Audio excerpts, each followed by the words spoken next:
Spotify is where millennials and Gen Zs are creating, curating, and experiencing culture. And now they're ready for a reset. Gen Zs can't wait to reconnect with their friends in real life. And millennials are still trying to manage work-life balance at home. One thing they have in common, audio is helping them navigate what's next. Audio, music, podcast, ASMR, soundscape, playlists. Learn more about both generations in Culture Next, Spotify's annual trend report.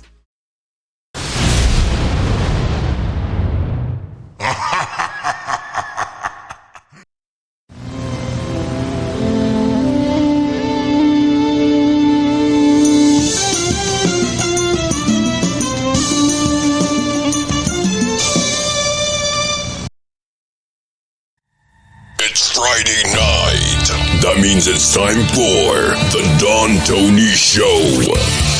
You've waited all week, and now it's finally here. Get Don Tony's perspective on current affairs in the world of pro wrestling and beyond.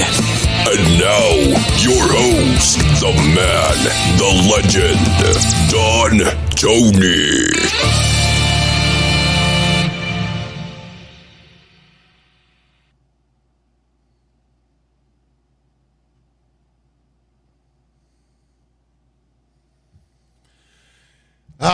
Thank God.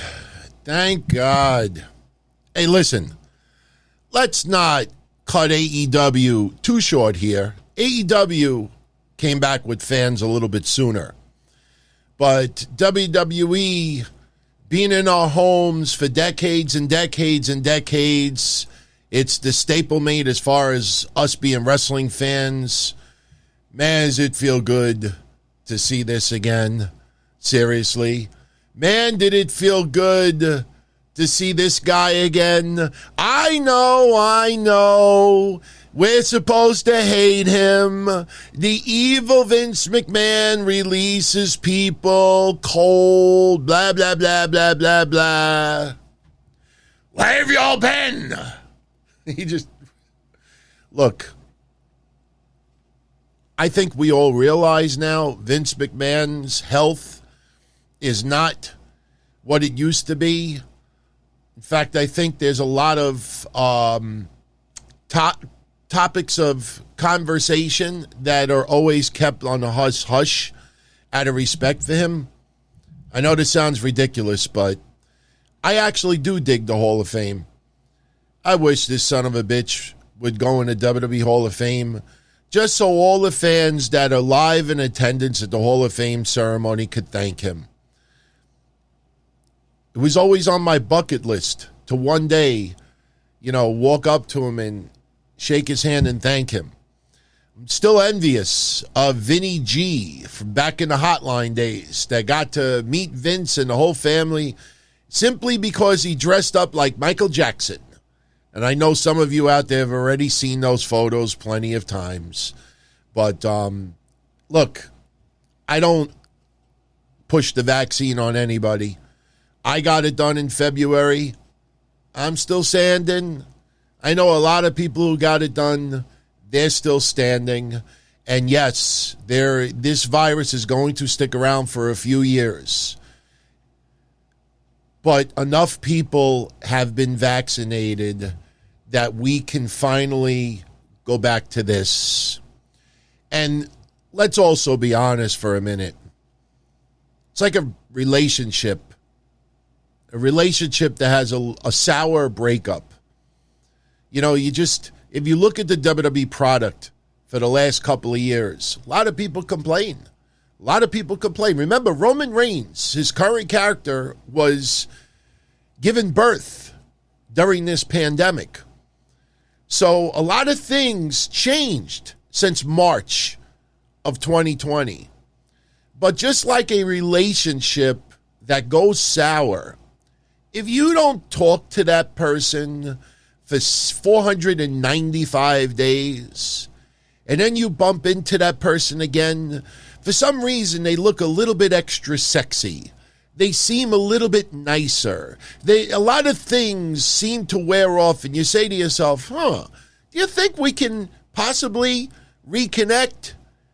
And at first it feels invigorating, energized. This time around, it shouldn't need live fans leaving and then coming back for the WWE product to get awesome again.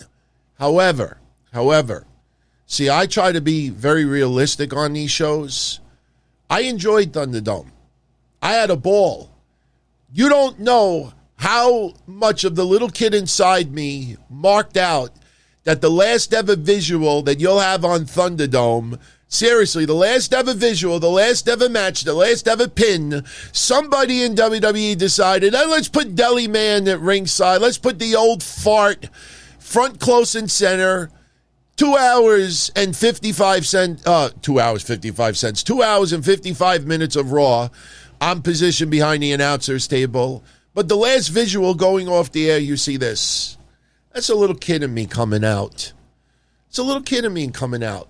But I also recognize that Thunderdome was a Band-Aid on a massive wound. I hope to God we don't ever need Thunderdome again. I hope we never, ever have to go back to that. If we do, so be it.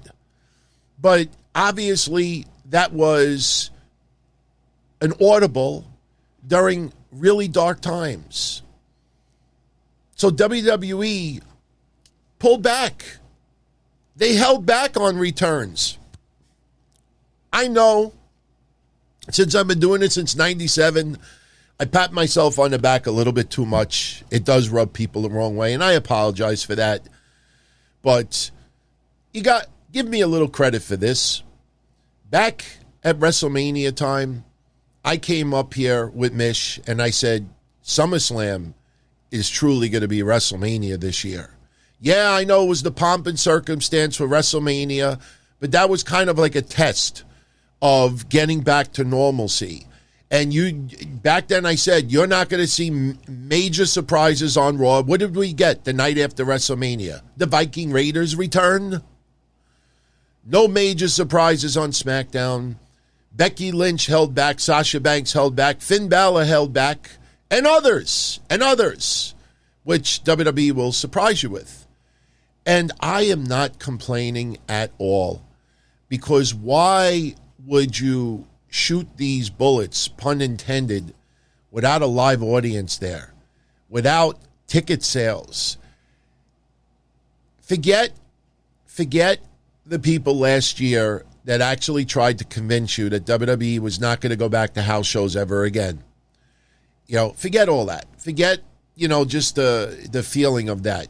But just look at it in a business standpoint. 14,496 fans sold out tonight in that building. Today, AEW's tickets went on sale for their upcoming show in Queens, New York, 10 minutes from my house. I have not bought tickets yet.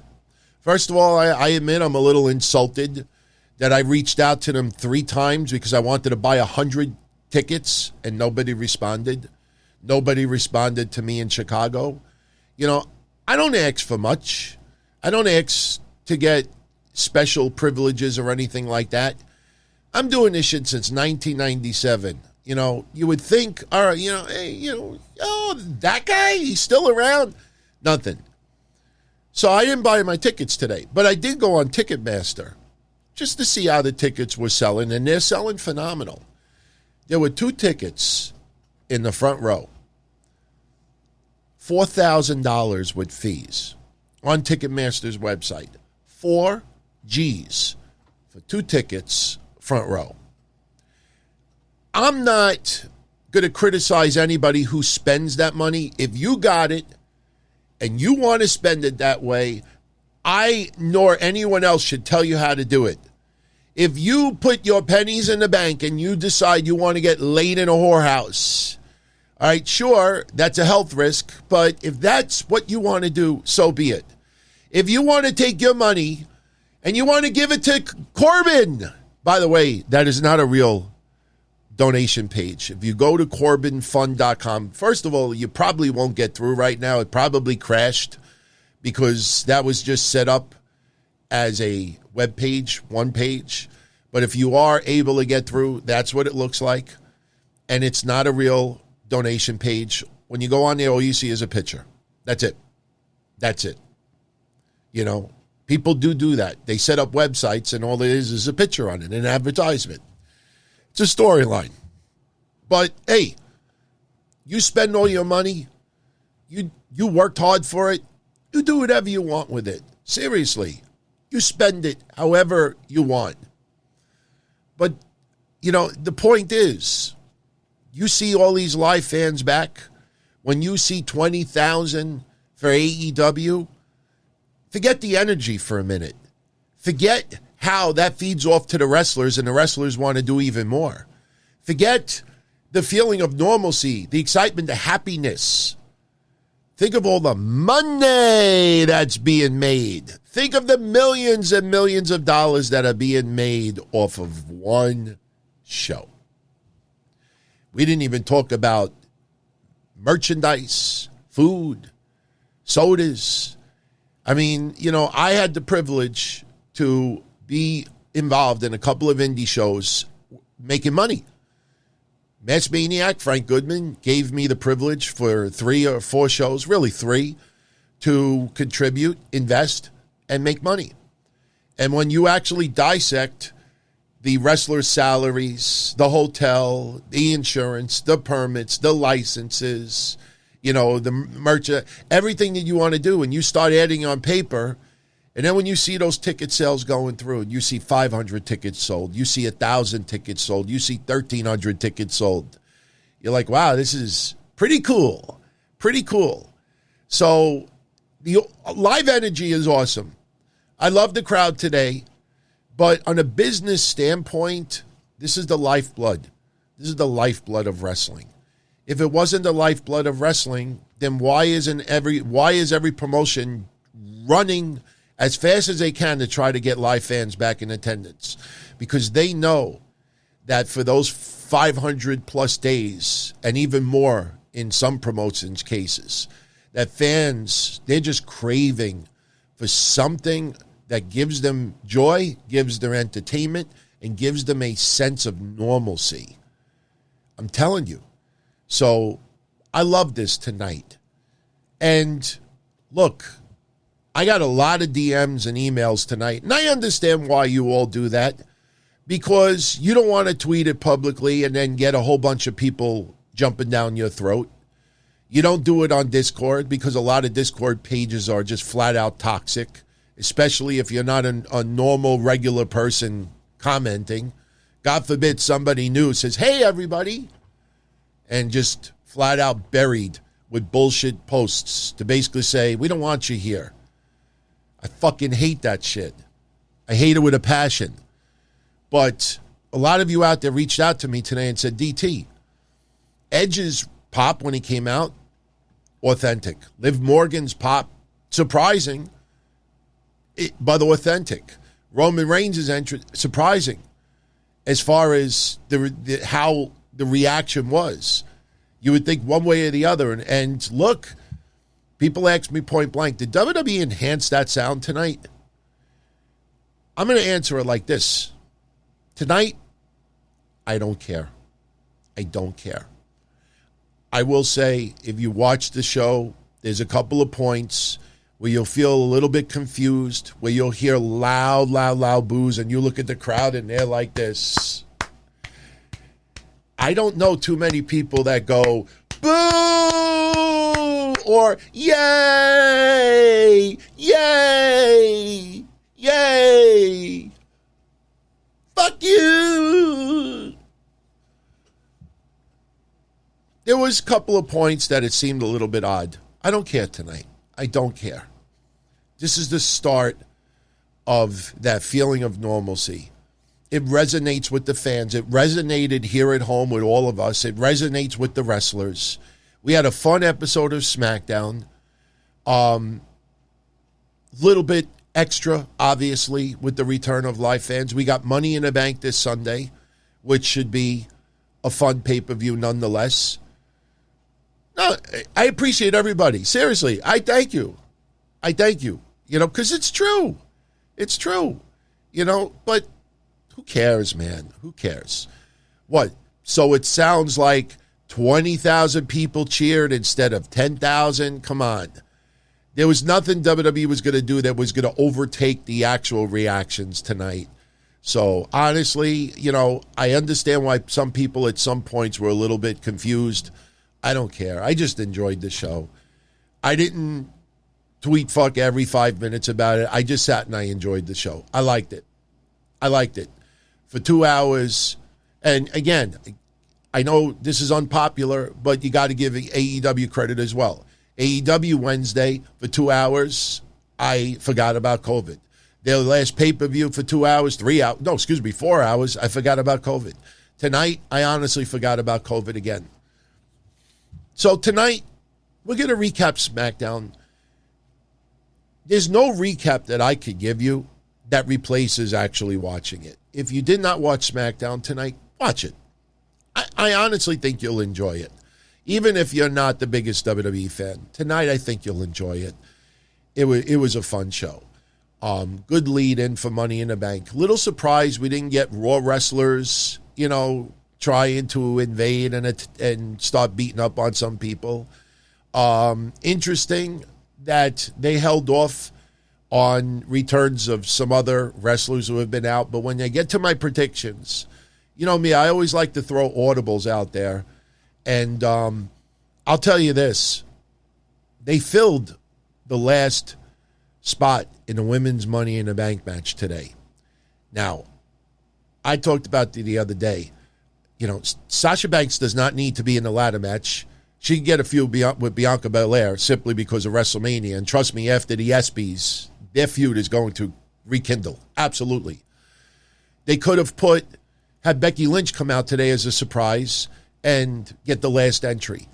I even said it. It would have made total sense. Sonya Deville in the middle of the ring, and she announces that the last person in the Money in the Bank ladder match is someone who never lost their title, and it makes sense.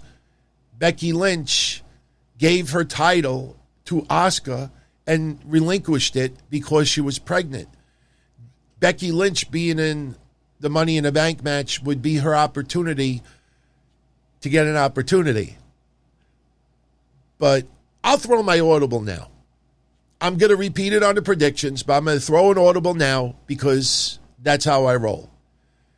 Just throwing an idea out there. I know it sounds nuts. What do you think of the possibility? Well, by the way, Tamina was the last person in this match, all right? But what do you think about the possibility that Becky Lynch is still in this Money in the Bank ladder match? I have two scenarios.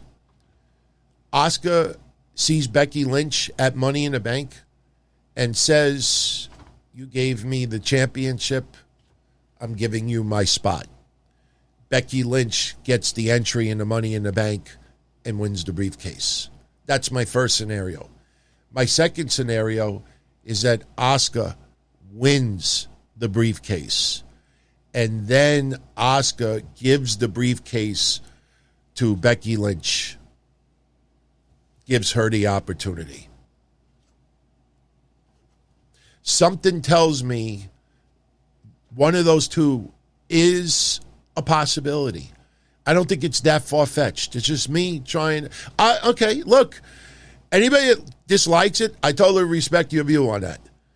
But trust me, I think that the fact that Becky Lynch gave the title to Asuka because she was pregnant, Asuka giving something back to Becky Lynch,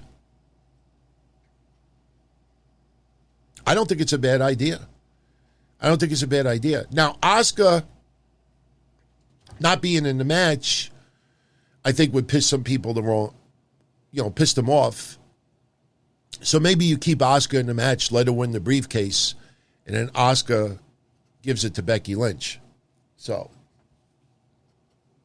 Mike, like I said, Sasha Banks does not need to win a briefcase to take on Bianca Belair. All Sasha Banks has to do is show up on SmackDown next week or at Money in the Bank this Sunday and attack Bianca Belair, and that's it. the feud rekindles. I think it's needed with Bayley out. Carmella had a decent match tonight. Look, I know it's a little unpopular, but this show we've been singing the praise for Carmella for quite some time. Is she the most polished wrestler out there? No. But you look at Carmella from a couple of years ago to now, Carmella has improved significantly.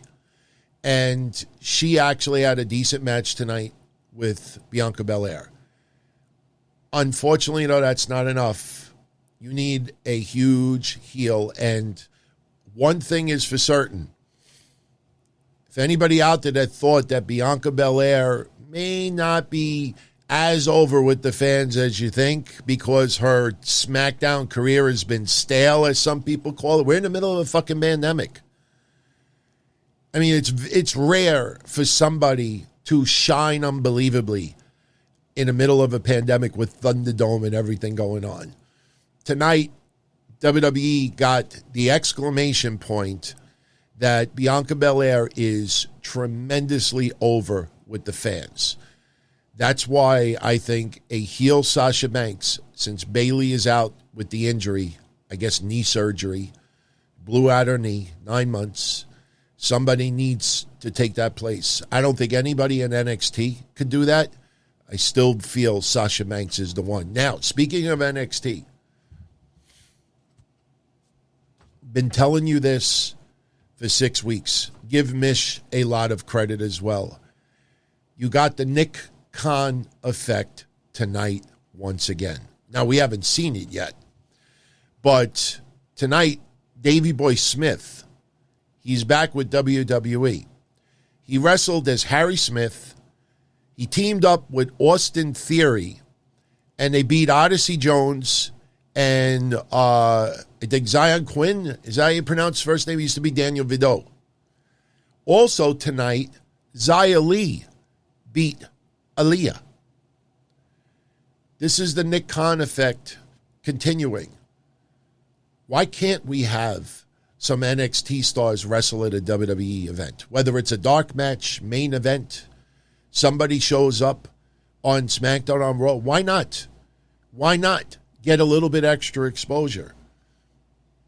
He is consolidating a lot of these divisions. 205 Live, why do we have to have a group just for that?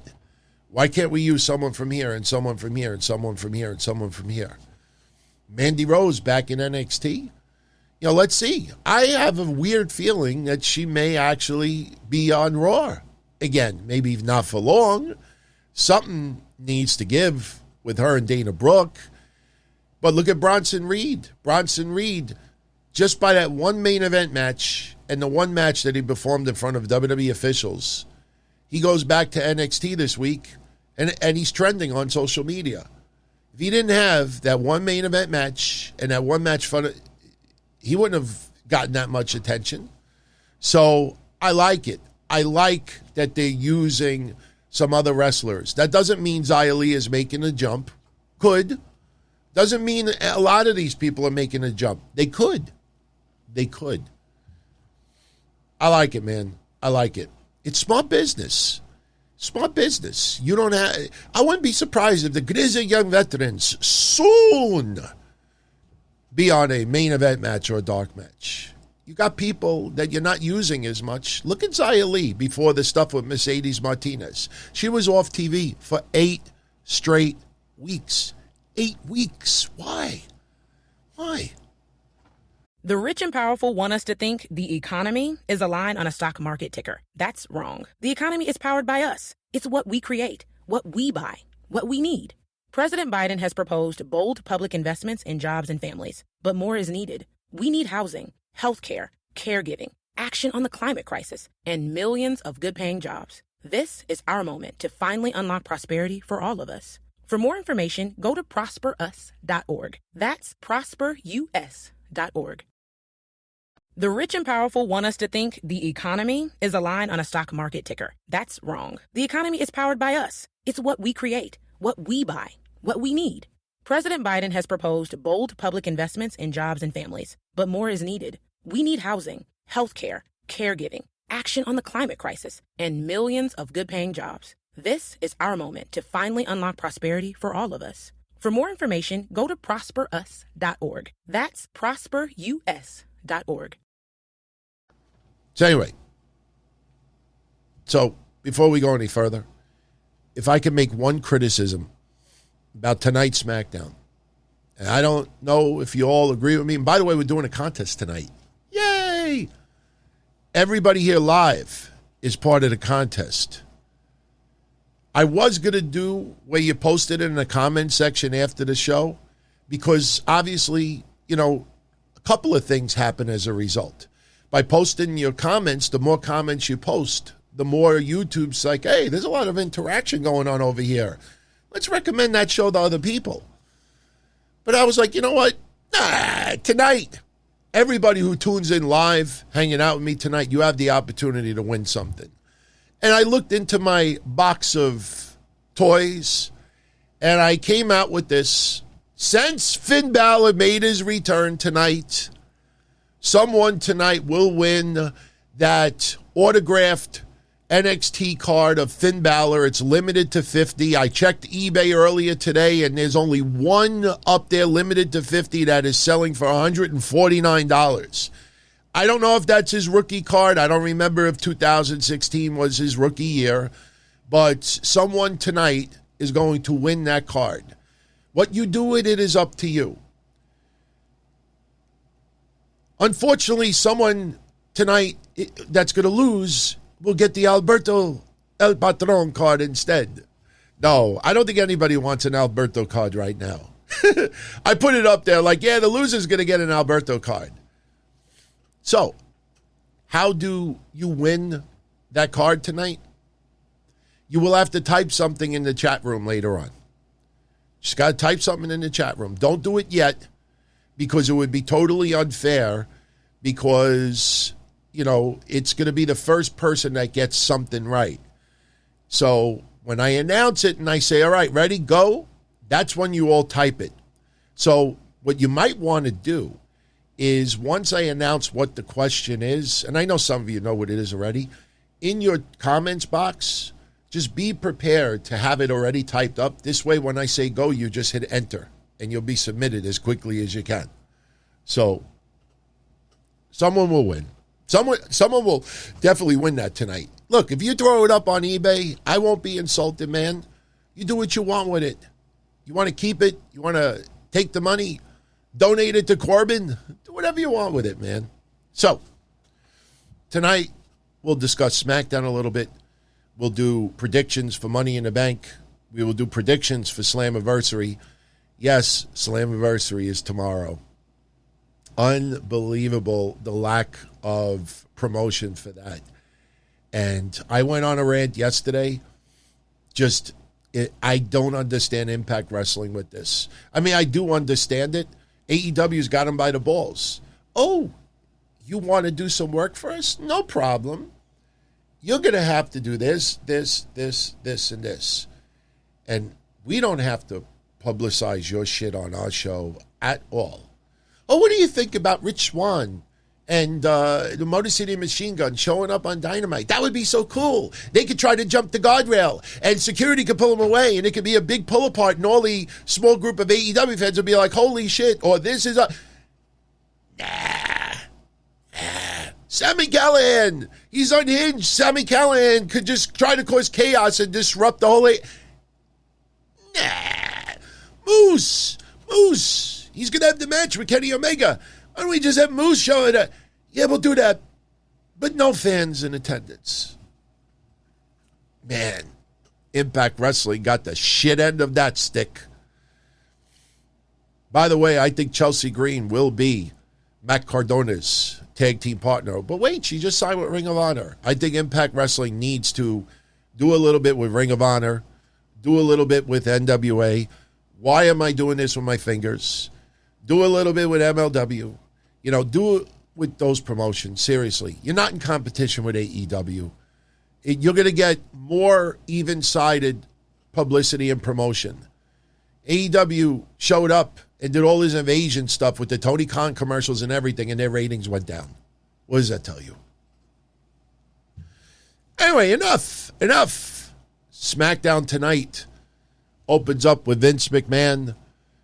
Honestly, I was trying to find a better screenshot of him smiling, but he literally got out there and was out there for maybe a few seconds. His music blared, and he's like, where the hell you all been?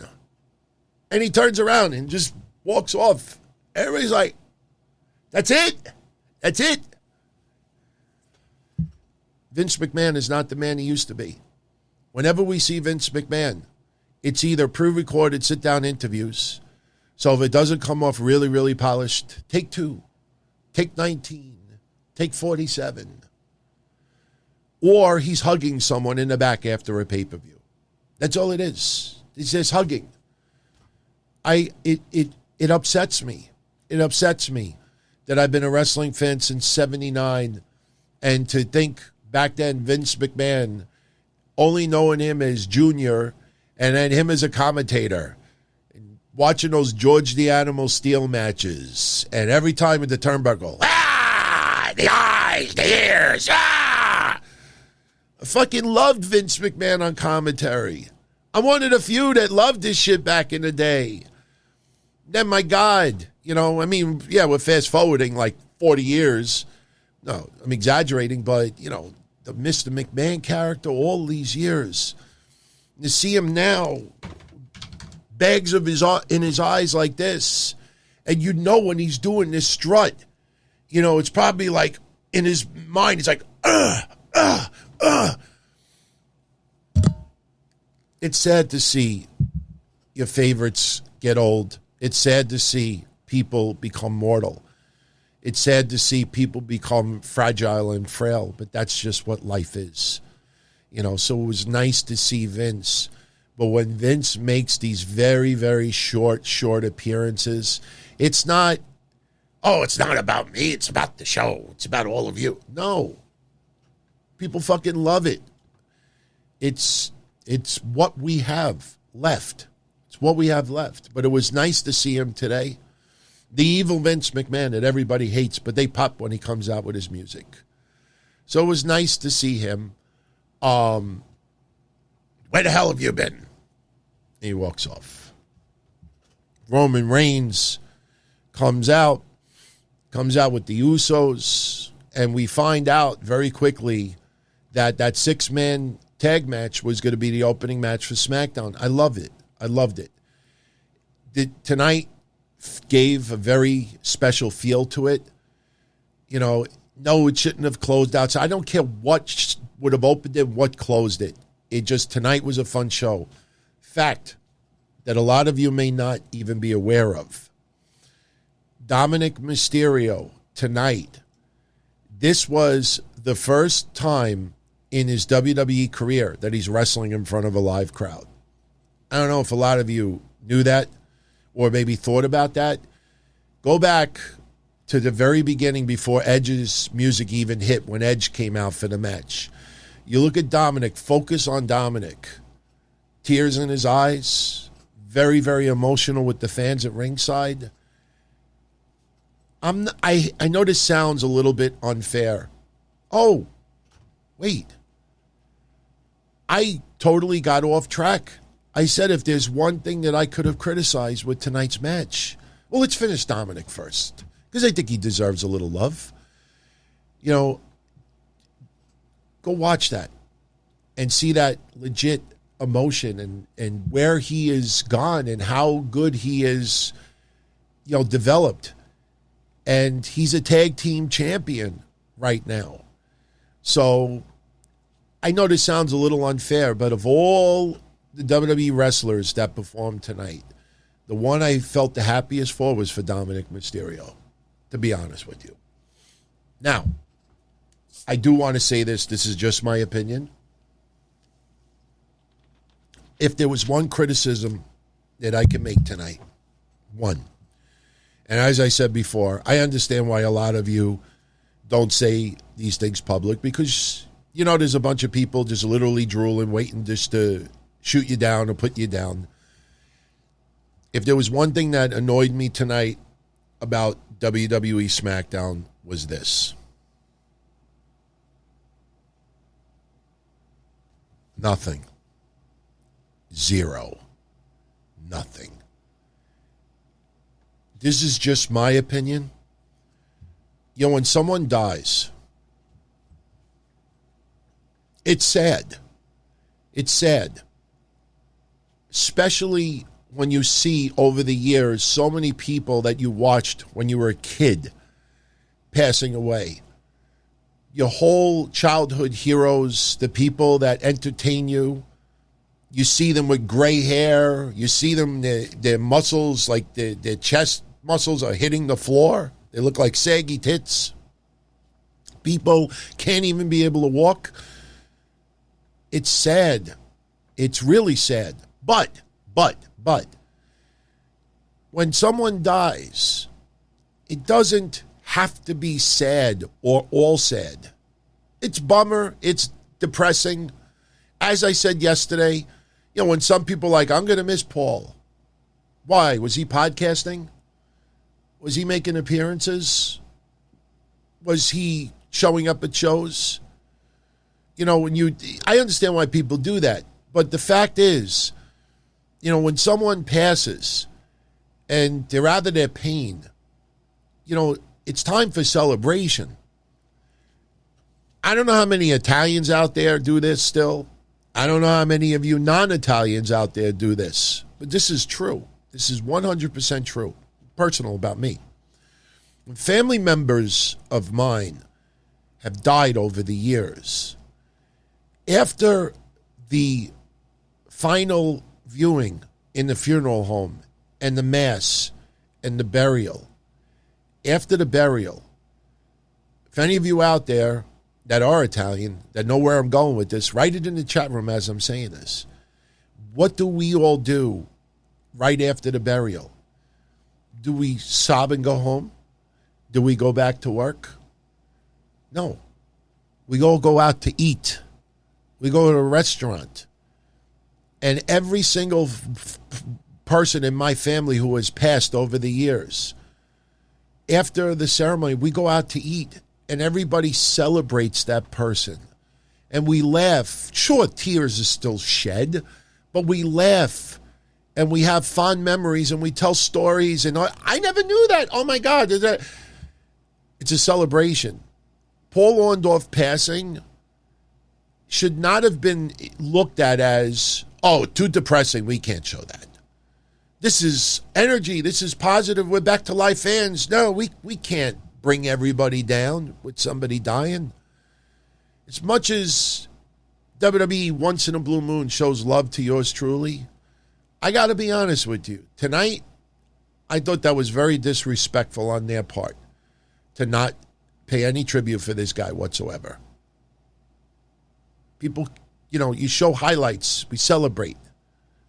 Just like I said, there's one thing I could criticize tonight, be that. After the show is over, if you disagree, post it in the comment section. I totally respect everybody's views out there. Absolutely. So we have the 6-man tag open up the show. Dominic getting powerbombed on the announcer's table. I tell you, I feel bad for the people that sit right behind Pat McAfee. Because Pat McAfee, and you know we've talked about this before, that guy legitimately is a hardcore wrestling fan. And when shit is on and he's there live, he stands out of his seat. He gets out of his seat. It's not a gimmick. The guy is just so it's like when you're at a show and you jump out of your seat. Why am I jumping out of my seat? You can't fake that. And when he's standing up for minutes at a time, like I look at the people behind him and I'm just wonder if anyone will like, Pat, could you just like move to the right? Pat McAfee is pretty fucking great, man.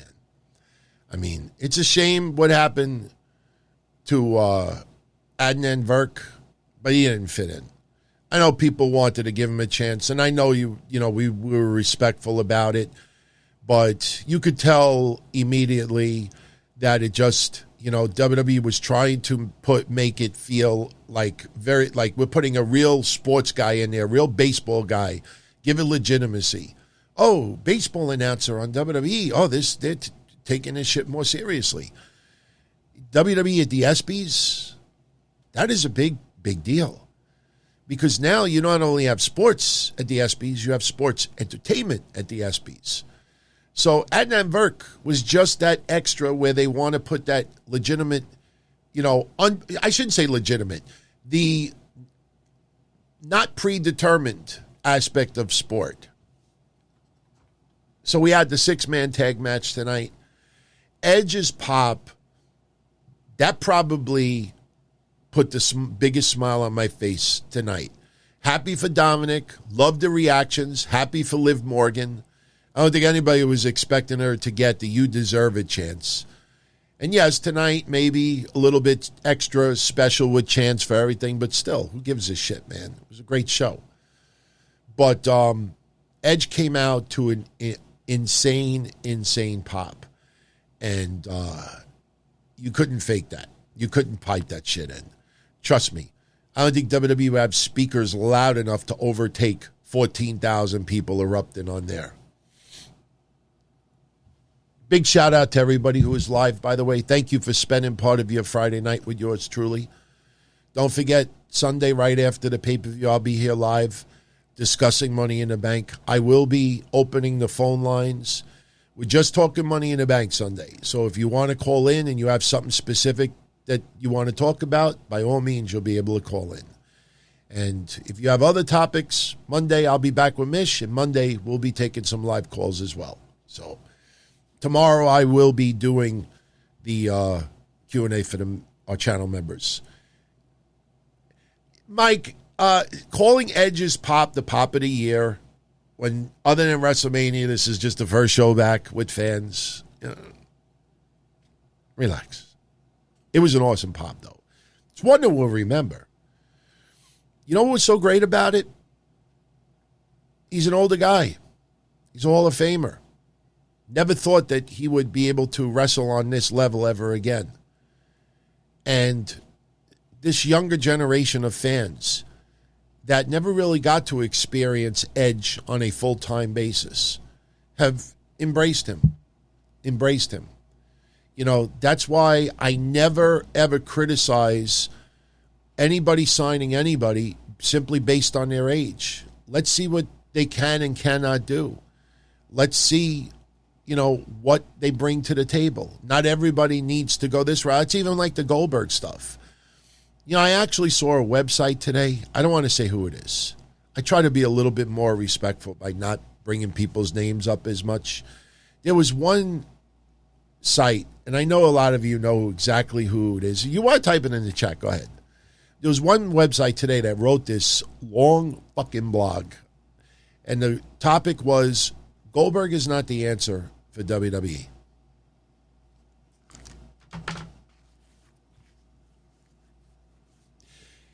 He signed to a 2 to 3 match contract a year.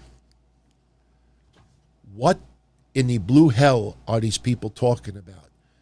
He's got 2 or 3 matches. That's it. 2 or 3 matches. He's not the... What are these people talking about? You just think about that for a minute. He's going to be back, have 1, 2 matches, 3 possibly, and then do the same thing next year, and that's it. What do they want him to do? Just toss around Chad Gable for a little while? He's not the answer. What are these people thinking? That he was just going to be on TV on a weekly basis and he's back to full time? People just, they don't think before they write or say stuff sometimes. Goldberg, I'm going to watch it as a fan. I like Goldberg. He's entertained me over the years. He's had some good points, some bad points. I watched that 24 when he first made his return and how balls out he went, condition himself just for a couple of matches. I don't know many people that would work that hard. Yes, when you get paid a crazy amount of money and you get to do it for your son, obviously those are 2 very big incentives, and you got to get the belt. But still, the guy took it seriously, and that deserves respect from me. Ripping something before you even see it, I think is just totally unfair, in my opinion. So we get the 6-man tag match tonight, and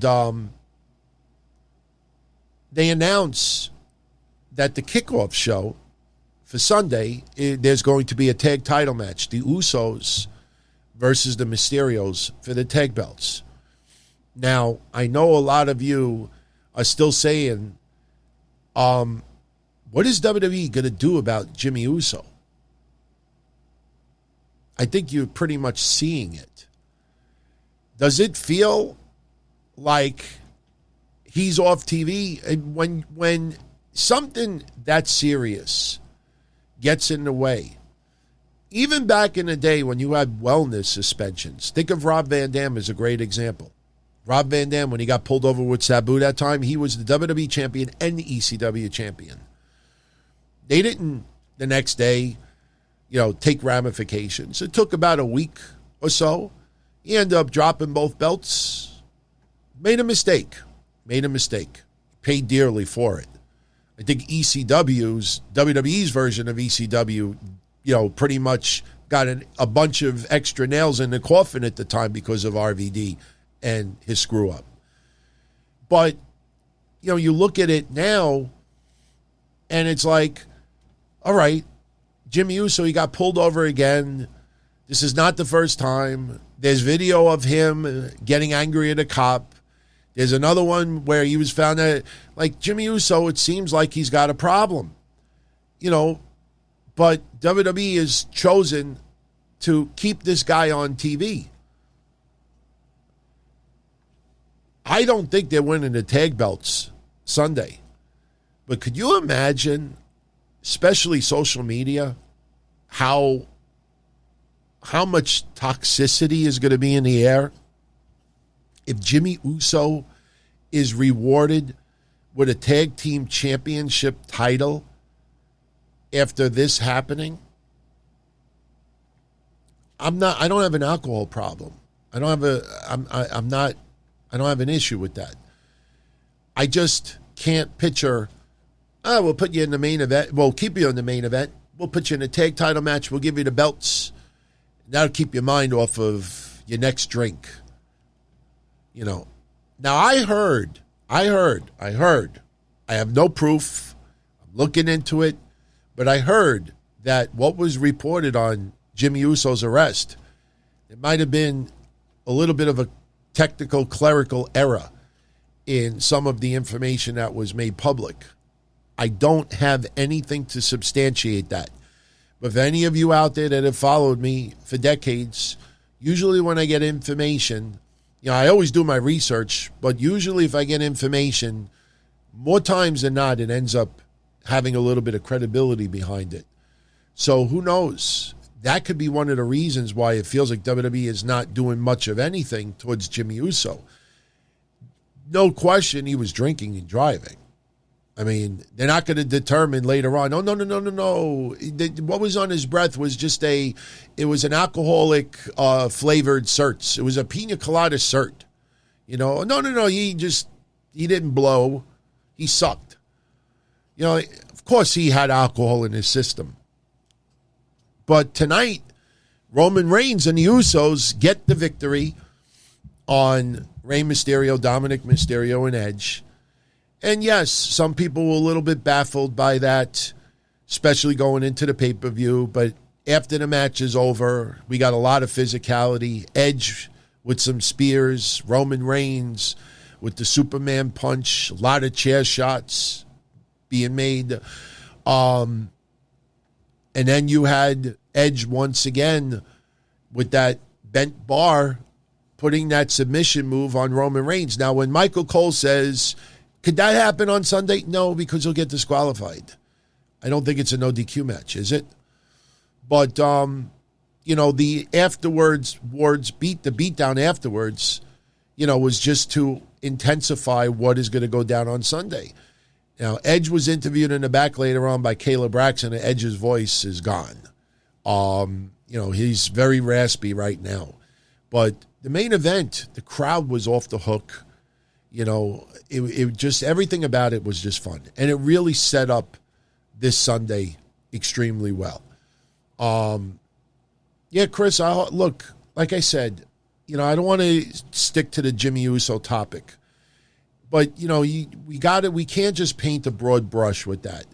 Because like I said, you and I, we're not around Jeff Hardy every single day. We don't know if he's totally kicked alcohol. Or maybe he's, learned to have it in moderation. Or maybe he absolutely will not get behind the wheel with it. We don't know what these guys do in their personal lives every single day. I'm not accusing them of anything, but we don't know what they do. We don't know if Jimmy Uso was nowhere near alcohol for a year and then slipped up on the 4th of July. And because he was so blitzed that he didn't even have the wherewithal to say, I can't get behind the wheel. When a lot of us drink and we get more relaxed, we think we could do things that we can't. And we try to everything feels extra relaxed.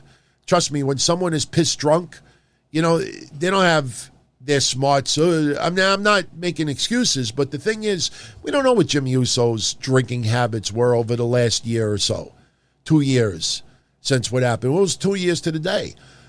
For all we know, he could be drinking and driving all the time. It just so happened last week he got caught. We don't know what the deal is with him. So saying that he needs to get help, we don't know. We don't know. Personally, I do feel, though, that DMV in Florida should be suspending his shit for a year. Do you know? I mentioned this yesterday. Do you know? I was supposed to go today. I postponed it to Monday. Now I got to postpone it to Tuesday because my air conditioner went on my truck. And I'm not driving an hour each way with no air conditioner because when I walk into the place to get fingerprinted, I'm going to smell like death. But I got to get fingerprinted next week because I want to be able to sell insurance in Florida. Now, I'm a New Yorker, but I have some customers in New York that own property in Florida, and they want me to handle their insurance.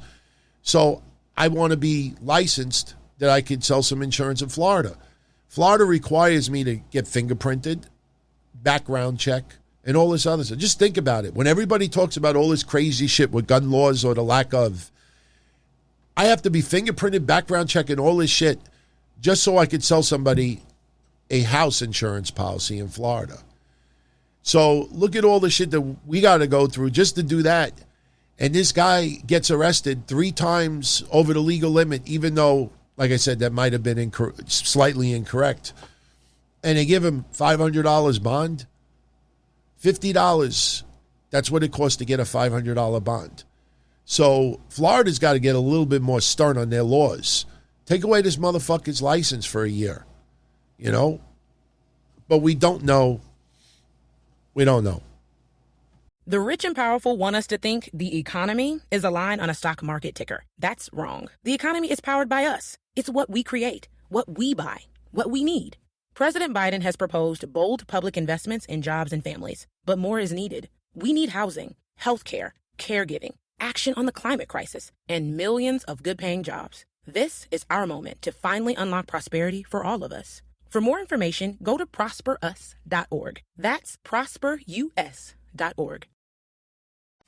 Do you wonder where your food comes from? More and more people do. America's corn farmers work hard every day to grow a crop that you can be proud to serve your family. And they're doing it with an eye toward sustainability, caring for water, air, soil, and resources that fuel healthy families and more sustainable products. Take a look to find out how farmers in rural America work to make life better for all of us, from cities to their rural communities. Learn more at ncga.com. NCGA, a commitment to the future.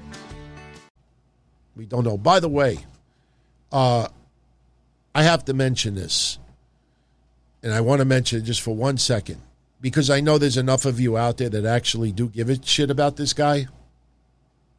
Rest in peace, Biz Markie. I talked about it about 2 weeks ago. I was hoping for a miracle. Complications of diabetes, 57 years old. How many times over the years, everybody, did I reference Biz Markie songs? And true fact, back in 1990, I did a mashup of Nobody Beats the Biz and Phil Collins' In the Air Tonight. I played it for my patrons, one episode. And I actually got that on 12-inch record. My My friends that were DJs at the time, they had connections, and they got it on a 12-inch record. I didn't sell too many. I bought like 20 copies myself. I still have my own record, and I used his Nobody Beats the Biz. I was a huge fan of Biz Markie. Now, all of you out there that are younger, how you know Biz Markie more than anything else from commercials.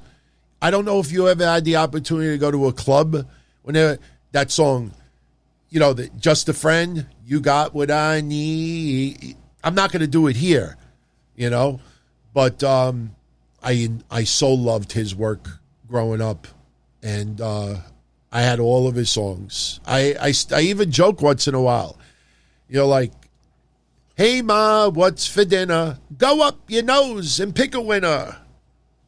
Rest in peace, Biz Markie. This Italian white guy, he loved his fucking music back then. So, Sami Zayn comes out. Okay, pop from the fans. Sami Zayn talking about conspiracy for the last 495 days. He's not in Money in the Bank. And he wants the fans to start chanting justice for Sami. Got a decent number of fans to go to chant it, but Sami Zayn basically ripping the fans and is pissed off. And the next thing you know, and we talked about it last week. We talked about him coming back and maybe going back to SmackDown. He is back. Finn Balor showed up. Crowd loved it. Finn Balor hits the ring, and he immediately knocks the shit out of Sami Zayn. Knocks him on his ass. And now we're going to have a feud. Finn Balor versus Sami Zayn. I honestly don't know anyone that is going to have any problem with that. I just hope that they give them the time to tear it up. Because even before WWE, we got spoiled with Kevin Owens, Kevin Steen, and El Generico. But to see Finn Balor and Sami Zayn go at it, man, that has some crazy-ass potential. And I miss all the fans doing, I can't do it here. I'll be knocking lights down and shit like that. But it was awesome to see Finn Balor back. We'll see some more surprises in the very near future. You don't want to throw them all out there all in one shot, because then you got nothing. So little at a time. Like I told you, I truly believe the last 5.5 months, last 5.5 months of 2021 is going to be one of the most memorable years in recent memory for us as wrestling fans. Not just because of WWE or AEW, but there's going to be so much craving for not just wrestling, but some good wrestling, and everybody's going to try to one-up each other. You're going to see some people get overpaid, I think. There's a lot of rumors about Daniel Bryan in AEW. Some people still think Brock Lesnar in AEW, although I think that wouldn't make sense. But, you're going to see some people get a little bit overpaid, maybe get a little bit, of an extra push simply because of the climate that we're in. If it plays off good on TV, that's fine with me. So we got Finn Balor versus Sami Zayn. Things feel a lot more different on SmackDown in a matter of 2 weeks. Next, we get Shotzi Blackheart and Tegan Nox. And yes, they are calling them Shotzi and Nox. Sounds like a 70s crime drama. Remember Starsky and Hutch? Honestly, that's what it feels like. It feels like we're going to see skits. Shotzi and Nox. It sounds like a women's crime show. What was the one? Hardcastle and McCoy? No, that was two guys. What was the women show, the cop show back in the 80s? I know someone out there is as old as me that will remember. But Shotzi and Nox, Cagney.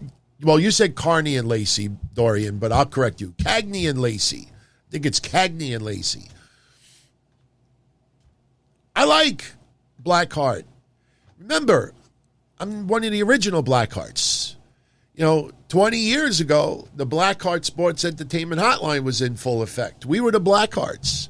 So I'm the original Blackheart, one of the originals.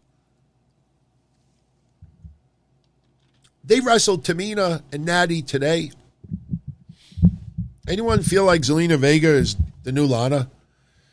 Doesn't it feel like Zelina Vega is going to be fed not plates of shit and not table shots, but does it feel like, okay, now batting for Nia Jax, Tamina. Now batting for Lana, Zelina Vega. Something tells me Zelina Vega is going to get knocked on her ass numerous times in the upcoming weeks. So, yes, VJ, okay. I give you that. Owen Hart is the original Blackheart. Owen Hart was doing that.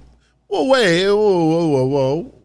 Yeah, you're right. Because we didn't start doing the Blackheart Sports Entertainment Hotline until 1999. So, yeah, Owen Hart is the original Blackheart. We will give that to him. Absolutely. Wow, Harris, props to you, man. Throwing out a Keith Blackheart reference. That guy's old school. You know who Keith Blackheart is? You got much love from me, man. He was an OG back in the day. Back in the day with our hotlines. But Shotzi and Knox get another win over Tamina and Natty. This time around, we had Liv Morgan on commentary along with Zelina Vega. And the commentary was meant to be annoying basically what happened was Liv Morgan puts the headset down, Zelina, they start brawling outside the ring. At one point, Liv, I even think, went into the ring for a second. That was to set up the distraction, unintentional distraction. Natty is looking the wrong way, and we get the fruit roll-up. Natty and Tamina lose once again. Shotzi and Knox get the win. So they are in line for a tag team title shot. It's nice to see them on the main roster. One thing you have to really agree with when you compare the WWE women to AEW women, it's totally unfair to compare the talent level. Because AEW is still a new promotion, growing. And a lot of their women talent that are on Dark and sometimes Elevation, they still have years to go. But the one thing that really separates the two, besides, as far as the depth and the talent and the longevity of a lot of the careers, is just the visual. I mean, if you look at a majority, and this is, I know a lot of you are going to say, no shit, Captain Obvious, but you really got to think about it sometimes. If you look at the WWE women's roster, Raw, SmackDown, and NXT, a majority of those women have very, very, very colorful attire. And if it's not their attire, their hair color, this one has green hair, this one has purple, this one has pink, this one has blue, this one, I don't know what color that is, this one is this, each one has a very unique look to themselves. Then you have women like Aaliyah, Tegan Knox, and others that, don't have that unique look. So something else obviously has to click. And in the case of Tegan Knox, it's her character, her charisma, how well-liked she is. I don't know if Tegan Knox could ever be on the Bayley level as far as popularity goes, but she is very well liked by wrestling fans. So, seeing them get this opportunity, I'm fine with it. But to get on the main roster, I mean, there's got to be some really outstanding, unique quality about it. Even Toni Storm. Toni Storm is going to debut next week on SmackDown. That's something to look forward to. Toni Storm will make her debut. You look at Toni Storm's look, I mean, I know a lot of you out there appreciate a certain body part of hers, ass. Me, I mean, I'm into brunettes. I'm not into blondes. And right now there's only one brunette I care about. There she is. But Tony Storm next week. Man, I know those releases, you felt bad for those people. But you got Finn Balor back. You're about to get Becky Lynch back. Who knows? Maybe she'll be on Raw. She'll be with her husband. You think of some of the other wrestlers that are going to be coming back. Very quickly, those releases don't seem like they're making that much effect. There's no voids if you look at it. So after the match and the after match beatdowns, Liv Morgan talking about winning Money in the Bank Sunday, getting a lot of "you deserve a" chance. I tell you the truth, I like my scenario I said earlier. When it comes time to predictions, maybe I'll have a last minute change. I just close my eyes and I just can't picture the visual of Liv Morgan winning the briefcase. Not yet.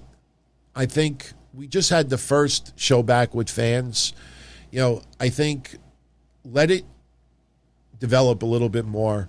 Let her singles career really start to shine. Why rush to make this decision now? I personally feel there's no reason to rush Liv Morgan. If you like her, if you wouldn't have a problem with that, then there's nothing wrong with just waiting a little bit more and then make this opportunity feel that much more special or bigger. There's too many people making returns and people are in current positions that she's not going to leapfrog. Look at Cesaro. Look at Cesaro. We all knew what was going to happen. I mean, we had that fear all along. Soon as that match with Roman Reigns was going to be over, remember before they even had that match on the pay-per-view? What did we all say? That after the match is over, it's almost like WWE said, "You happy all now? You happy? We gave you what you want. Now let's put Cesaro back to mid-card." That's what it feels like. Now they have him feuding with Otis. Now, don't get me wrong. I'm looking further ahead, and I want to see a feud with Finn Balor and Cesaro. I wouldn't mind seeing that. But Cesaro is right now being limited to Otis. Earlier today, we had a backstage segment. Otis and Chad, they're talking about last week and talking about how there's names, people ducking him. Cesaro shows up. And Cesaro's like, I appreciate that you didn't have my name on the list. And basically Chad Gable is like, "We didn't even think about you." Ooh. Ow! Twist that knife in the heart. "We didn't even think about you to put you on the list." But then Chad says, "But you know what? Congratulations. You got Otis's attention now." And I tell you, man,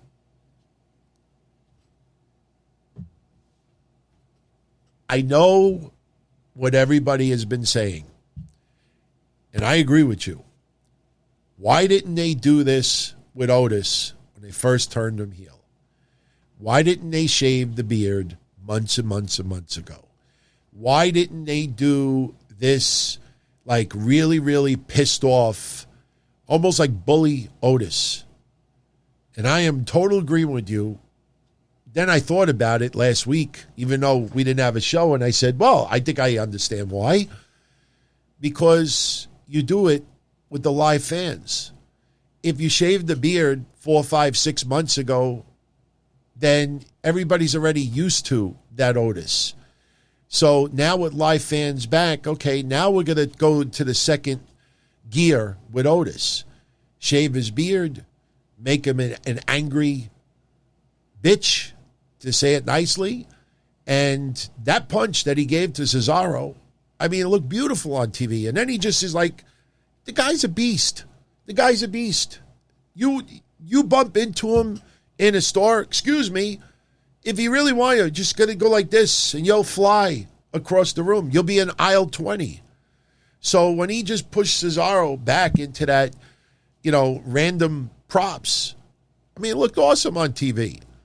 So it really, I fucking love what they're doing with Otis right now. I know there's a lot of people out there that they still look at, before pandemic, Otis carrying Mandy Rose to the back and doing that segment from what? Oh, shit. Fast Times at Ridgemont High. And now they're looking at it now. Stop comparing the two. They need Otis as a big-ass heel. He'll turn baby face down the line. I love what I'm seeing right now with Otis, man. I love it. Yeah, we could see Otis versus Bronson Reed soon. Sure, why not? So, Otis has a match with Cesaro today. Cesaro gets the win due to disqualification. Chad Gable hits the ring. Cesaro did the Cesaro swing to Gable. He did not do it to Otis. That's a challenge. That's a challenge. We should do a contest in the near future. How many swings do we think Cesaro could do with Otis? I'm thinking 7. And 7 may even be a lot. But I'm telling you, do not underestimate how good Otis is right now. I'm really enjoying it. Really enjoying it.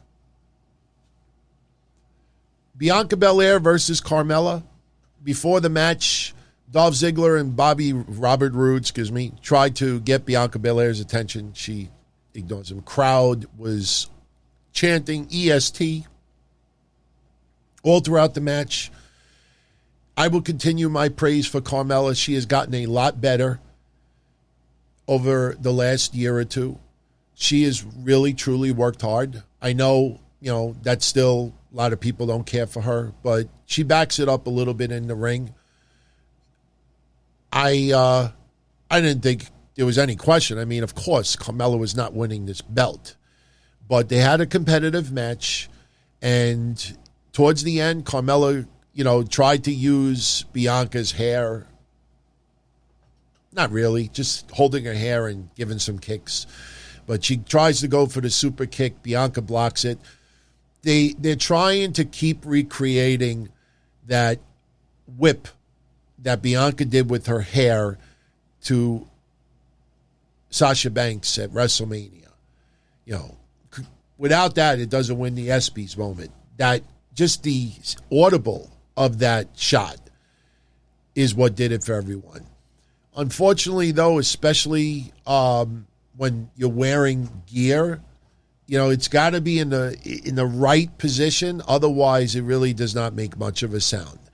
And Bianca hit Carmella, whipped her with it. Really didn't make much of a sound, but hit the KOD for the win. And the crowd loved it. Absolutely loved it. I don't think Bianca Belair really needs the match at the pay-per-view. I really don't think she needs it. We got to see what happens with her next feud, and I'm still convinced it's going to be Sasha Banks. I still think that's where they're going. And you know what? With live fans back, you could take your time with this. She's over. She had a great match tonight with Carmella.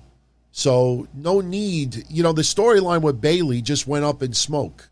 So why force a match on the pay-per-view with Carmella?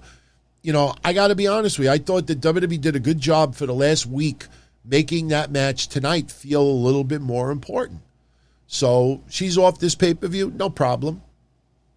We got SummerSlam on the horizon, and she will have a very important match at SummerSlam.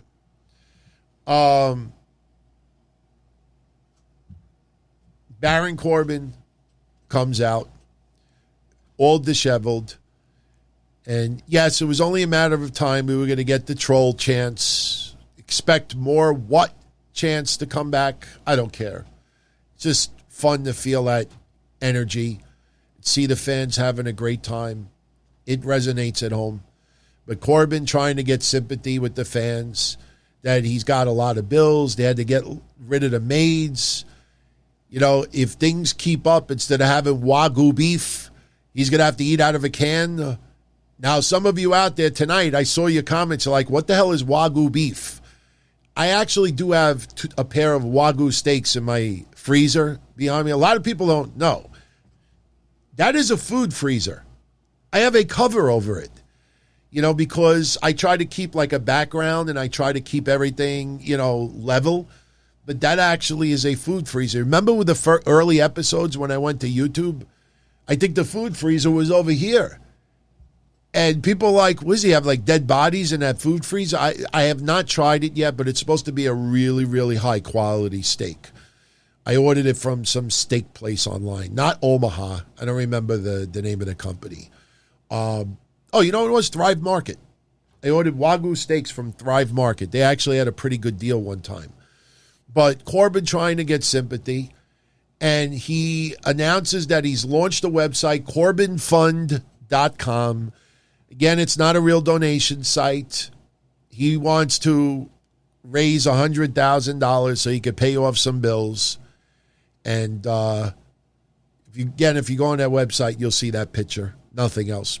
I don't think they'll set up links. They're not going to start doing donations. I don't think they would. But Kevin Owens' music hits. Corbin is telling Kevin Owens, I know you got money, help someone out. I tell you, man, I do not like Corbin still. Remember, we were going to do Corbin Demolition Night last year. That never amounted to anything. Corbin is one of the very few people that still have me blocked on social media. Most everyone else has already removed it because now they're seeing, he ain't such a dick after all. But Corbin in this character, getting a little sympathy, I think it's actually working a little bit. And as much as I don't like his character, I thought he did a great job tonight, sounding like the conceited, like male Karen that, instead of trying to go out and get work, everybody, please help me out. Please, I need money. I only need $100,000. He wants to keep that lifestyle, but doesn't want to work for it. You see where that's going? So he's almost begging Kevin Owens. Yeah, he could do cameos. In fact, he might even be on Cameo. I would not pay for it. In fact, you know what they should do? He should put they should put a cameo up there. Help me out. Buy a cameo. They wouldn't do that on TV, though. I don't think they would do that on TV. But Kevin Owens ends up stunning Corbin. And now we're up to the main event, the four-way. And the fatal four-way match, it was Kevin Owens versus Shinsuke versus Seth Rollins versus Big E. And, Rick Boogs, I like that the crowd gave him a good reaction. And yes, it's because of who he's with. They're into Shinsuke. They want to serenade the music. You think even Pat McAfee tonight is like, let them continue. But the match was fun. And I'm telling you, that energy, the live fans, I'm sure a table spot was planned. But to see Kevin Owens climb all the way to the top of a ladder and do an elbow onto Shinsuke through the announcer's table, that was a holy shit chant. That was a legit holy shit chant. That will be a moment that we'll remember all year long. In the end, Seth Rollins gets the win. Now, earlier tonight, I got to add this because remember, I still think Seth Rollins is going to take on Edge at SummerSlam. Edge had 2 interview segments backstage tonight. First one was right after the match took place. Later on, he was talking about how he's got to be a maniacal son of a bitch on Sunday. And here comes Seth Rollins in the back, loving his outfits, laughing up a storm. And he said that he is going to be rooting for Edge on Sunday. And he basically, he said that he's going to do what he should have done 7 years ago. That when he put his boot on Edge's neck, he should have completed the job. I think he might have even said, I should have shot that bullet, or whatever it was. Not as direct as Malachi Black from Wednesday, but it did a good enough job. So does Seth Rollins interfere Sunday? I don't know. It could end up being similar to the Cesaro route. Edge loses, then Seth Rollins beats the shit out of Edge. That leads to SummerSlam. But tonight, Seth Rollins gets the win. He pins Big E. And this was right after Kevin Owens putting Shinsuke through a table. And they show Rollins lifting the briefcase off, while on the top of the ladder. Lifts it off the hook. And we go off the air with them trying to convince us that Seth Rollins has a shot at winning Money in the Bank. By the way, with that Corbin stuff, it was funny, too. He said that if things don't get better, he might have to move in with his wife's parents. And the crowd, it was funny because the crowd reaction was pretty like, no, that's fucked up. Oh, no one wants that to happen to him. In their basement, I might add. In their basement.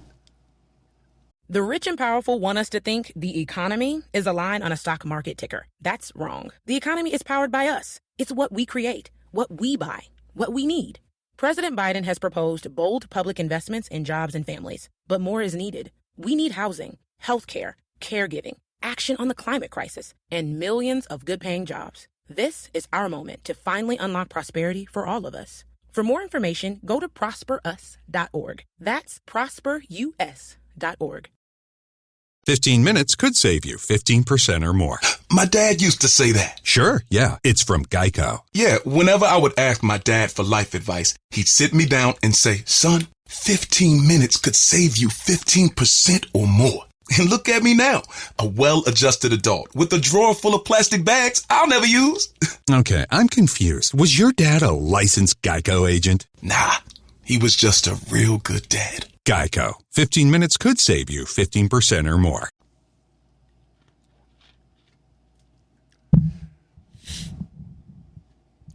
Big shout out to everybody who is live right now. I noticed my microphone was falling down a little bit. And if you're enjoying the show, I would appreciate it if you gave it a thumbs up. Like, share, subscribe. If you haven't subscribed yet, subscribe. So now, let's do the contest. Get your fingers ready. Do not do it yet, because believe me, the chat room is live, and when we watch the show back, everything will be synced up. So we will know exactly who typed too early and who didn't. So tonight I'm going to give away this autographed Finn Balor card on the left. As you see, it is limited. Oh, I can zoom in. All right. Sometimes this software, see, it's limited to 50. And this is number 5 of 50. That is from my collection. It is in mint condition. In fact, you want to know something? I'm not kidding when I say this. Somebody has that card on eBay right now. He'll never get this. But what he did was he sent it out for it to get graded. And it got graded 10. And he's selling it for $850 on eBay right now. Maybe he'll get $300-$400 for it if it's graded a 10. But hey, send it out and get graded. You could make money off it. Go ahead. I'd rather see someone out there enjoy it. So someone tonight is going to win that card. And again, I was going to do it in the comment section, but I was like, no, you know what? This is for everybody who hung out with me live tonight. You deserve it. So here's the deal. Don't do it yet. All you got to do is predict what the SmackDown rating will be. Now, don't forget who is the master. Oh, no. That was from October of 2019. My ratings prediction for the first ever SmackDown on Fox was 3.85 million. That is timestamped. It is on Twitter. And the actual rating was 3.86 million. I was off by less than 1,000 viewers. So let's see if someone out there could get as close. Do not write it yet, King, because until I say go, anybody that types something right now, it's not gonna be registered. And in fact, before I say go, I'm actually gonna say what the last comment I see on the chat. This way, everything below that comment, or better yet, I just figured it out. Wait a minute, no, I got an idea. I'm sorry for those on audio only, but I am actually typing something in the chat right now. It is not entered yet, but when I enter this, any entries below my comment will be the ones that will be accepted. I just figured, that's easy. Okay. So all you got to do is guess the SmackDown rating. Whoever comes closest to the SmackDown rating wins that card. I don't care if you're over the rating. I don't care if you're under the rating. Whoever comes the closest. Now, the overnight rating will probably come out tomorrow. We're talking about the final rating, which should come in Monday, I would think. Should be Monday. So whoever comes closest to predicting now, for anybody that is asking, what do I think the rating will be? Now, remember, the first ever SmackDown on Fox, I predicted 3.85 million, and it was 3.86 million. That's not even 2 years ago. And it's a shame how far down SmackDown their rating has become. Yes, we're in COVID still, special circumstances. I think their rating, I can't go above 3 million. I just can't. I can't picture 1 million extra viewers tuning in simply because live fans are back. Yes, there was a lot of rumors that Becky Lynch was going to appear tonight. There were a lot of rumors that Sasha Banks could make her return tonight. So I'm sure the curiosity factor of tuning in definitely comes into play today. But if I say 3 million, I think it's too high. I'm going to go with 2,876,000. 2,876,000. I'm probably way low, but that's what I'm going to come up with.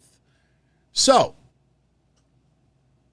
Charlie, take your Delta variant and put it where and shoot that up your ass, because I'm part of Team Vaccine. Like I said, I don't ever force the vaccination on anybody. If you don't want to get it, I respect it. But the fact that so many people are vaccinated is the reason why we have live fans back.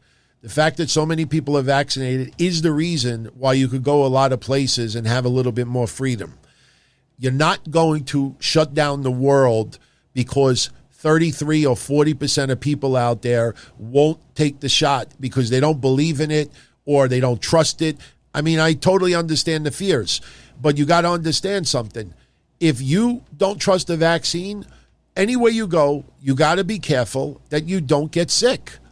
That's it, plain and simple. I saw people tonight on SmackDown wearing masks. There are people that are wearing masks because they're afraid. This virus is serious shit. But, if you're vaccinated, you're pretty much immune from getting seriously ill from it or sick. And that's it, I mean, variants are around, COVID cases are up. Yeah, it's because, there's enough people that haven't been vaccinated yet. And here's the deal. When you go to a WWE event, you don't know if the person sitting next to you is vaccinated or not. So if you say, okay, everybody who is vaccinated, you don't have to wear a mask, but everybody who's not vaccinated needs to wear a mask. You know how many people that are walking around, they're like, fuck that, I'm not wearing a mask. You're in a club, hanging out, everybody who's vaccinated is going to wear a mask. You think somebody wants to try to pick up with half their face covered? People they just blend in with everyone else. So look, that's what happens with a free country. You have the freedom to make choices. You're in a bad neighborhood. You have the freedom to go into that bad neighborhood wearing jewelry like Mr. T, flaunting money out in the street. I think I'm having Italian ice. Could you break in $1,000 bill? You have the freedom to do stupid shit.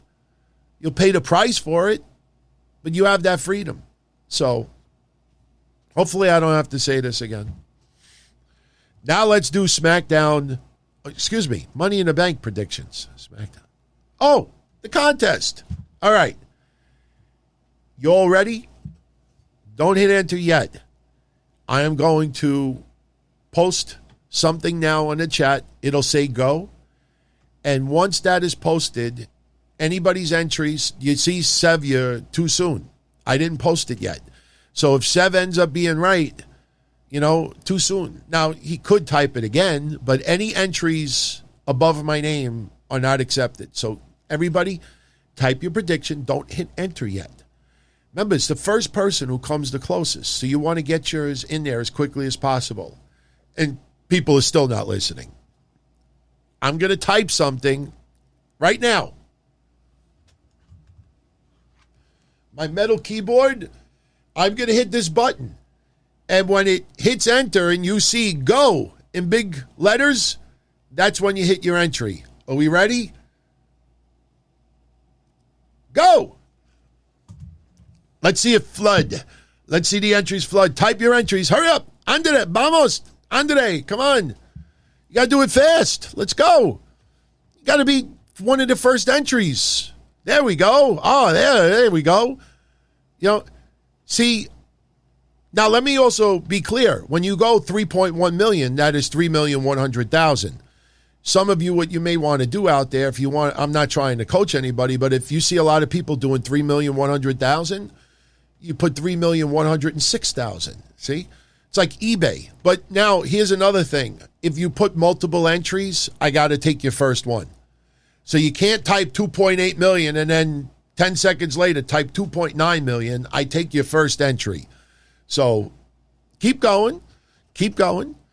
So I could continue the show. You could still type your entries. There's no, just the longer you wait, the less of a chance because there's other people typing the entry before you. So, and this is only open to the live viewers. I apologize, but we're not taking any in the comment section. We did a contest yesterday that you could still be part of. Somebody next Wednesday is going to win this autographed Matt Hardy photo. They're also going to win a Matt Hardy shirt, and they're going to win a cameo video from Matt Hardy. Somebody's going to win all three next Wednesday. All you got to do is check out yesterday's show. You still have time to enter. It costs nothing.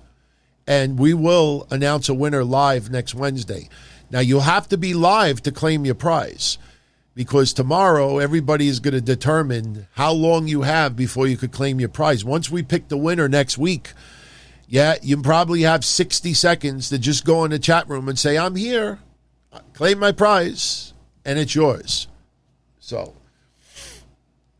if you retract, if I see anybody retracting an entry, then your retraction is the one I take. Somebody's going to type 5 entries and then retract the first 4 once the rating comes out. No. And believe me when I tell you, I will be here the moment the rating comes out. So the moment the rating comes out, I will post it and announce the winner. So trust me. And honestly, if people start trying to, get around it, although I credit you for the creativity, then we won't do contests like that again. So anyway, I know you're just kidding, Harris. I appreciate creativity like that, man. Seriously. All right. Money in the Bank. Predictions. The kickoff show. We'll have the Mysterios defending the SmackDown tag titles against the Usos. Even though it seems like Jimmy Uso is not being penalized because of what happened with the DUI, I understand you're innocent until proven guilty, and it could very well end up being that the charges are dropped against him.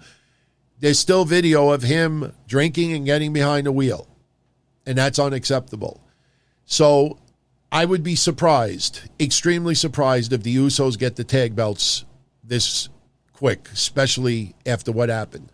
So I say the Mysterios will retain the championships. I don't see the Usos having gold. The Mysterios will retain. I'll say this also about these predictions. I have a feeling a lot of you are going to agree with me on this too. This pay-per-view is not that hard to predict if we end up being right. Some of this seems extremely obvious as far as the outcomes. But hey, if I am way off on my predictions, sometimes that's a good thing because when you don't expect things to happen, that sometimes is when wrestling is more fun. When it's too predictable, sometimes that's not good either. I don't see the Viking Raiders taking the tag titles off of AJ Styles and Omos. Omos impressed me this past Monday with his first singles match. AJ and Omos, they clicked really, really nicely as a tag team. I think SummerSlam, the match is Riddle and Orton versus AJ and Omos. I don't see the Viking Raiders versus Orton and Riddle. Could happen, but I just don't see the Viking Raiders getting the tag titles. So I'm going to go with AJ Styles and Omos to retain. Okay. This is interesting. I will tell you right off the bat, thank God Eva Marie is not in this match. We talked about it a few weeks ago. Could you imagine if she goes into Money in the Bank undefeated as far as not being pinned? Or maybe doesn't even get in the ring to wrestle even for a minute and just climbs up and grabs the briefcase? She could have the briefcase and not wrestle for 1 second. Thank God it didn't turn out that way. But Alexa Bliss, I could picture some fuckery, but they have they have moved away from a lot of the sci-fi effects. So if they would have kept it in full force, I could see Alexa Bliss, somebody's climbing the rope, the ladder, about to get the briefcase. Alexa Bliss climbs the other side of the ladder, and all she's got to do is do one of these. And then she goes like this, and the person falls backwards, and she just grabs the briefcase and wins. I think that would suck. I think that would suck badly. Tamina and Natty, I don't see any reason for them to get it. They're tag champs still, so they're out of it. Nikki Ash, I know a lot of fans would root for that. Just picture her going around every week with the briefcase. That would be pretty sweet. Just something is holding me back with the Nikki Ash stuff. I think her being a superhero without any briefcase, I think, is easier to manage. So I don't think Nikki Ash. Liv Morgan, I don't think the time is right. There's no reason to rush Liv Morgan. And even if she does get it, what is she going to do? Tease Bianca Belair or Rhea Ripley? They'll laugh at her. Does she feel like a threat for those titles? No. Too soon for Liv Morgan. Naomi, unfortunately, it feels like she's in a little bit of a rut. Zelina Vega, I don't think there's any chance whatsoever that she's getting it this soon. So that leaves Asuka. If Asuka is in the match and they don't do what I said earlier about Becky Lynch, I think Asuka wins it. I think possibly Becky Lynch, if she does return and return quickly, I could see Asuka giving Becky Lynch the briefcase. I know some of you hate the idea, but I'm giving it to you. Last year, you gave me the title. I'm giving this to you. You go for the title. I see that. It's probably not going to happen, but I like to think outside the box. So I'm going to... I don't think part of Zelina's contract signing was she's promised a briefcase. Is she going to cosplay? She could cosplay as being a briefcase. Seriously. She could walk around dressed as a briefcase, a sexy briefcase. But I'm going to go with Asuka winning it. I think the fans would love it.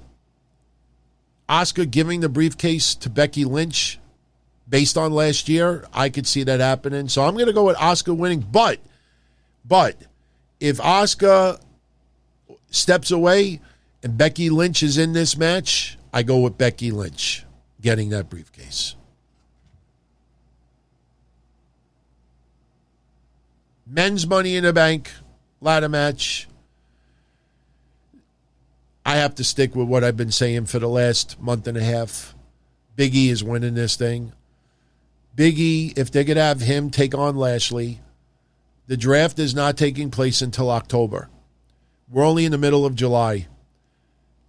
The easiest way to get Big E against Bobby Lashley is if he has this briefcase. You don't have to wait for him to be drafted to Raw. He could show up on Raw with the briefcase. I think Bobby Lashley, and I'm sorry for jumping a little ahead with the prediction, but I have to say this because it kind of intertwines with it. I think Bobby Lashley, maybe after he defeats Kofi, does an after-match beatdown and gets extremely violent. Big E will be at the pay-per-view, obviously, so I could see Big E and Xavier Woods coming out because of what he did, and I could see a stare down with Big E and Bobby Lashley, and I think that's when the reality will kick in for everyone out there. Like, holy shit, Big E could cash in and go against Lashley. That's the easiest way you could put that guy on Raw without using the draft. Now, Some of you out there have come up with the idea, what if Big E cashed in on Sunday? That would be interesting. Although I think Bobby Lashley as a heel and the champion, that needs a slow burn.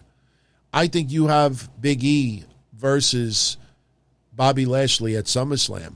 I know all of those reports of Goldberg versus Lashley at SummerSlam. I don't base my news discussion on tweets. If it becomes an announced match, then I'll react to it. Why should I tweet it now? What, to get 75 likes? What did that do for me? Am I going to vape after? Oh my God, I feel like I came. I get so much reaction and love. I feel good. I feel so good. I got to take a shower. I feel dirty now. Fuck. I'll wait for them to announce the match, and then I'll give you my thoughts on it. I think Big E versus Lashley is the bigger SummerSlam match. You're going to have 70-something thousand people there? Why wouldn't you do that? So I'm going to stick. Yeah, all right, Goldberg will be on Raw Monday. Fine. If he's on Monday, cool. Like I said yesterday, Goldberg lost to Drew McIntyre in 3 minutes.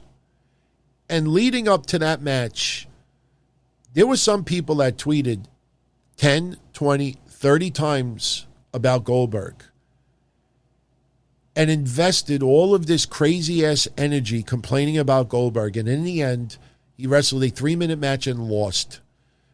I don't think people should be investing that much time on something like this. He shows up on Raw, fine. So what? I like Goldberg. I don't mind a little nostalgia on my TV. As long as he doesn't become the focal point, and as long as he isn't doing anything that sucks on TV, but WWE's going to push it anyway, I don't mind. I know I could go on Twitter right now and say, Goldberg, I'm sick of him. It's finally time to retire. Go play with your son. Go play with yourself. Go do this. Go do that. You know, they didn't learn their lesson with Goldberg and Undertaker, and just sit there and shower in, oh, DT, totally agree with you. No, man. I like a little nostalgia. I like a little bit of history if they could still go. As long as it's in moderation. Fuck that. Fuck it. Now, if Goldberg does something on TV and it sucks, yeah. I mean, I think people forget how much I ripped the shit out of him versus Undertaker in Saudi Arabia, although I did feel bad for him because he got knocked out. You know? You get knocked out. And then 2 minutes later, hey, come on, we got to go. You'd be like... So, let's see what happens. But as far as this Money in the Bank goes, I think Big E takes it.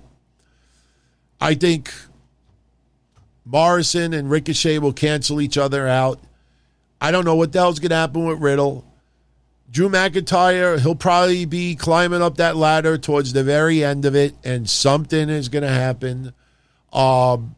Nakamura, he is what he is. I mean, some of these guys are in there because they have some pretty kick-ass ladder matches. This is going to be a physical confrontation, but I say Big E in the end wins it. And don't forget the scenario I teased 3 weeks ago, although it's not going to happen. I just said, could you imagine if Kofi defeated Bobby Lashley and then Big E teased that he's going to take on his brother? And Kofi's like, yeah, you're joking. You're serious. And then Big E gets a little pissed off at that. And Big E's like, oh, man. I mean, I know he doesn't talk like that, but you imagine if they ever did Big E versus Kofi for the title? I think that would be pretty ballsy, but I don't think that's going anywhere. I think Lashley doing what... See, it's a continuation of the storyline. See, tonight, they showed Edge choking out Roman Reigns and the Usos with that pipe, and they had the pictures right next to each other. Bobby Lashley already beat the shit out of Xavier. Xavier got his win back, but he beat the shit out of Xavier to a point where Kofi cut his promo. He felt really, really uncomfortable to see his brother-in-arms getting beat up like that. Now, it's Kofi's turn to get his ass handed to him very violently, where Big E, it gets pissed off, and then Big E is the one to go up with Lashley. In the end, every member of New Day is going to get a win on Bobby Lashley. It just so happens that Big E is probably the one that'll get the win when the title is on the line. Rhea Ripley versus Charlotte. I know a lot of you out there are not fans of Charlotte. I am. And I know there's always that worry that Charlotte is going to be around gold, always wearing gold. I think with this storyline they tried to do more than anything is that Rhea Ripley is just trying to beat Charlotte at her own game. If you notice, they are really starting the slow burn of bringing Rhea Ripley back as a babyface. There are some of you out there that are convinced Rhea Ripley is going to get booed out of the building on Sunday. First of all, you're going to hear a lot of fans going, woo! That's by default when a Flair is in the ring. I think enough fans will cheer Rhea Ripley. And I would not be surprised if there is a backstage interview with Rhea Ripley earlier in the night where she says something complimentary to the fans. It's wonderful to have fans back. She might say something early on to plant that seed like, oh, she digs us. In the end, Rhea Ripley retains. I know her championship reign has not been all that good. WWE fucked with the character. What she was in NXT is not the character that she is on Raw, but there's plenty of time to repair that. So I am going to go with Rhea Ripley to retain. Although I am a huge Charlotte fan. I'm rooting for Charlotte, but I got to go with Rhea Ripley. The rich and powerful want us to think the economy is a line on a stock market ticker. That's wrong. The economy is powered by us. It's what we create, what we buy, what we need. President Biden has proposed bold public investments in jobs and families, but more is needed. We need housing, healthcare, caregiving, action on the climate crisis, and millions of good-paying jobs. This is our moment to finally unlock prosperity for all of us. For more information, go to prosperus.org. That's prosperus.org. The rich and powerful want us to think the economy is a line on a stock market ticker. That's wrong. The economy is powered by us. It's what we create, what we buy, what we need. President Biden has proposed bold public investments in jobs and families, but more is needed. We need housing, healthcare, caregiving, action on the climate crisis, and millions of good-paying jobs. This is our moment to finally unlock prosperity for all of us. For more information, go to prosperus.org. That's prosperus.org. Just as I said a few moments ago, Bobby Lashley will retain the championship against Kofi Kingston. This is going to be a little bit more focused, a little bit more violent, Bobby Lashley. Kofi will have his moments that, will be 1 millimeter away of getting the win. But I think in the end, Bobby Lashley gets the win, and that will not be enough. After the match is over, I think Bobby Lashley beats down on Kofi and does a lot of unnecessary things, gets very, very pissed off, might even get pissed off at MVP. And we got to see if Big E comes out there, because I'm telling you, if Big E wins that briefcase earlier and Lashley retains and he starts beating the shit out of Kofi and Big E comes out there, first of all, it would look kind of stupid if Big E comes out there with the briefcase in his hand. If you're running to the ring to tend to your fallen friend, like, oh, no, but give me a briefcase first. I know that would look kind of goofy, but it almost feels necessary because Big E could be tending to his friend and Bobby Lashley's in the corner just looking at it. Now the fans put 2 and 2 together and say, whoa, wait a minute, briefcase. And Big E cashes in right then and there. I don't know if that's going to happen. I think you save it for SummerSlam, but I could see a confrontation like that. So I say Bobby Lashley retains. Main event, well, one of the main events. Roman Reigns will retain this championship. It's interesting. I did a poll in the community section, which I got to utilize a lot more. Never knew it existed for the first year, by the way. But I did a poll with all of you out there, and I said, what if I told you Roman Reigns remains champion until WrestleMania. And I think it was about like 65 to 70% of you said, I'm fine with that. Roman Reigns has been champion already 300 days. Yes, we're in the middle of a pandemic, and a lot of it has been stretched out, watered down, smoke and mirrors. But we're now past that. Now we kick it into second gear. Roman Reigns coming out today, holding that belt in the air, all the fireworks, the entrance, the pyro, everything he says in the ring, you do not change that just when you have fans back in attendance. You milk that son of a bitch for months. Roman Reigns will keep that belt for the foreseeable future. If Cena ends up taking him on at SummerSlam, fine. If it ends up being someone else, fine. But in my opinion, you do not take this title off of Roman Reigns right now. There is no reason to. If it's not broken, don't fix it.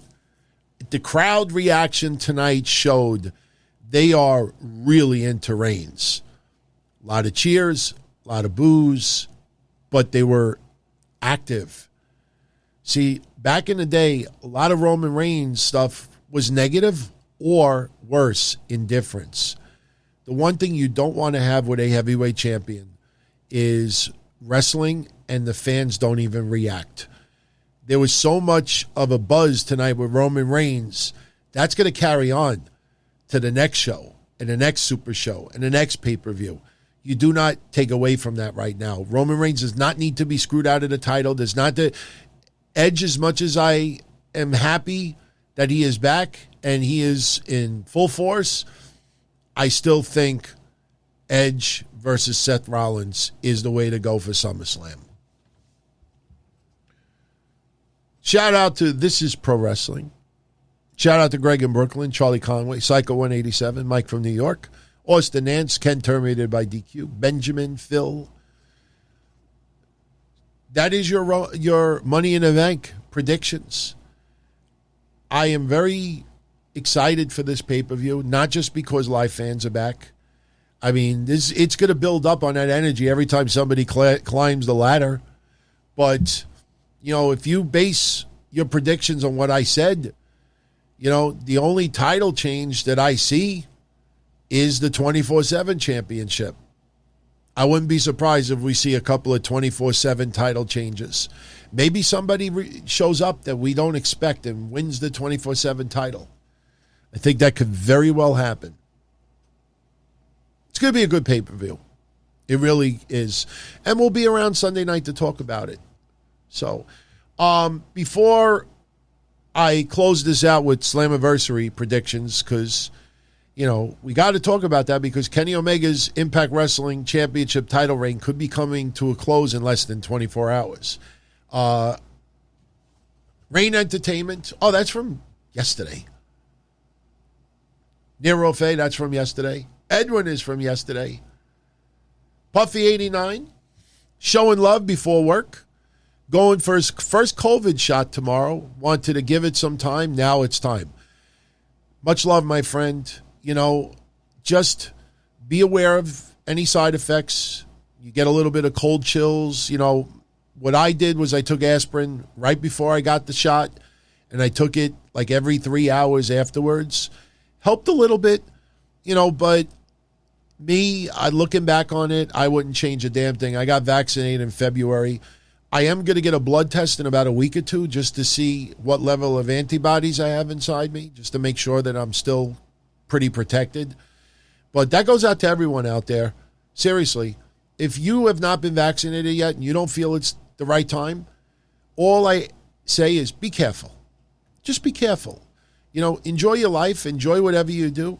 Just be careful because the person next to you could have it and you don't realize it. And the last thing you want to do is get sick from this shit. I know people who died from it. I know customers that I lost because of it. I know some people who recovered. I know some people that still have little issues here and there. For me, having some side effects from the shot was, more, to me, better than getting COVID itself. So good luck to you. Good luck to you. Roger Rubio talking about Edge's pop tonight. Gave him goosebumps. Tell you, makes us feel spoiled. Back even in the, not even the Attitude Era, but the Ruthless Aggression Era. I mean, guy got some crazy-ass pops back then as well. I mean, it's just that we haven't heard a reaction like that, an authentic reaction like that, in a very long time. And it feels good. It feels good. You know, there's just something about it that just really translates at home. And, you know, we wouldn't watch wrestling on the TV with the volume completely off. You know what I mean? It's just, tonight was a lot of fun. Now WWE, it's the challenge with them to continue giving us quality programming that gives the fans a reason to be this excited. SmackDown has been a better show than Raw, no question. So now, you know, the same people that write for SmackDown, they now have to step up with Raw. And I think they will. Little bit for everyone. That's why, like I said, with the Goldberg stuff, again, his involvement is going to be this much of the show. So a little bit for everyone. Can't just be just for the flippy people out there. It can't be just for the anti-flippy out there. It can't just be for this. Can't just be the people who live vicariously through Roman Reigns or others. You know, it's got to be a little bit for everyone. And Roger wants everybody to smash that thumbs up if you're enjoying the show. So do I. Brian Becerra, tonight's SmackDown was fine, seeing a live crowd and all. In his opinion, he enjoyed Dynamite just a bit more. I totally respect that. You know, look, there's a lot of SmackDown that people, you're not going to suddenly like. If you've been despising Rollins, you're not going to suddenly like the guy simply because crowds are popping. You know, if you don't like Corbin, you're not going to like him suddenly because the crowds are doing what chants on him or trolling him. You know, WWE has to up their game. And I think we're going to realize very quickly that WWE held back. Now, we might get a little annoyed at that. In a month from now, you're going to say, man, did WWE hold back, like giving us good shit on TV because live fans weren't back yet. I mean, you're going to see returns. You're going to see surprise. You're going to be like, man, they waited till fans came back to give us all that stuff. Yeah, that's what a smart company does. Look at AEW, since you brought up AEW. Hangman Page. Hangman Page, they waited till live fans return to go balls out with Hangman Page. Orange Cassidy. Orange Cassidy is a character that is meant for live fans there and a lot of live fans. And now they're back. And now some of these characters will get a little bit of extra push. So, yeah, I mean, they're two totally different products. No reason why you can't like both. I say this a trillion times. If you're a big AEW fan, be proud of it. Do not hold back because a whole bunch of people are going to jump down your throat. That's what the mute button is for. If you don't want to be rude and block people, mute them. Mute them. I have a lot of people blocked on Twitter, but I have a lot of people muted. And I kind of feel a little creepy about it. You know, I feel like a creep. But, you know, they talk to me all the time on there. They respond to my stuff, and I don't see it.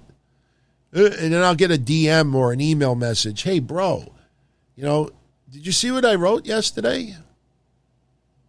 And I ignore that, too. Some people, you have to do that, too. You know? And if you're a WWE fan and you can't stand AEW, be proud you're a WWE fan. You like Charlotte, you like someone else that a lot of people don't. Don't ever feel that you have to be in a fucking closet hiding from telling people that you're a fan of this, a fan of that. You know, people are going to be that rude to you.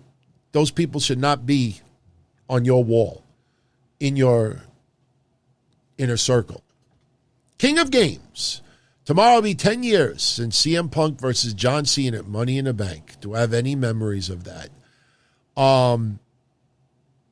We just hit 10 years of his pipe bomb.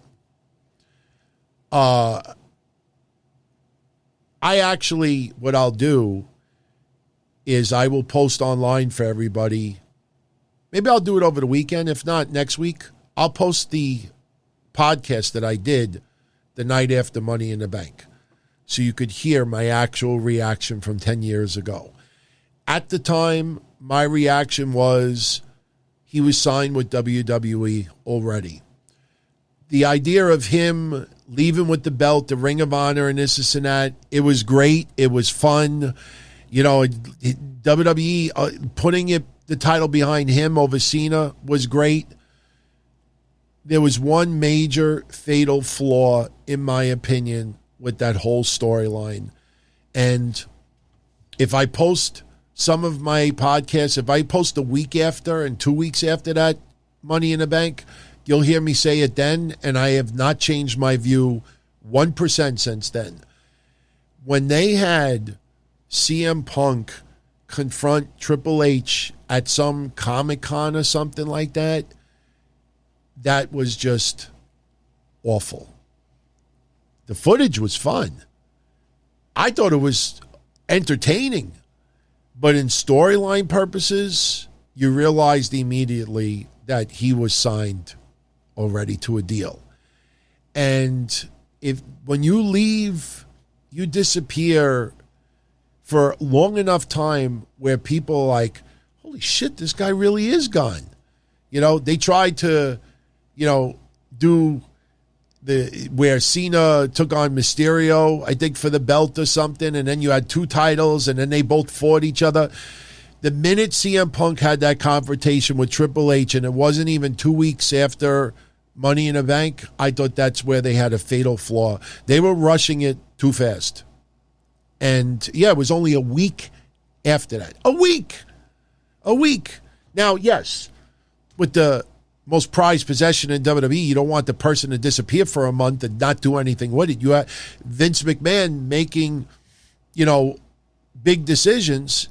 Wasn't it around that time also? I love you, Dad, or whatever it was.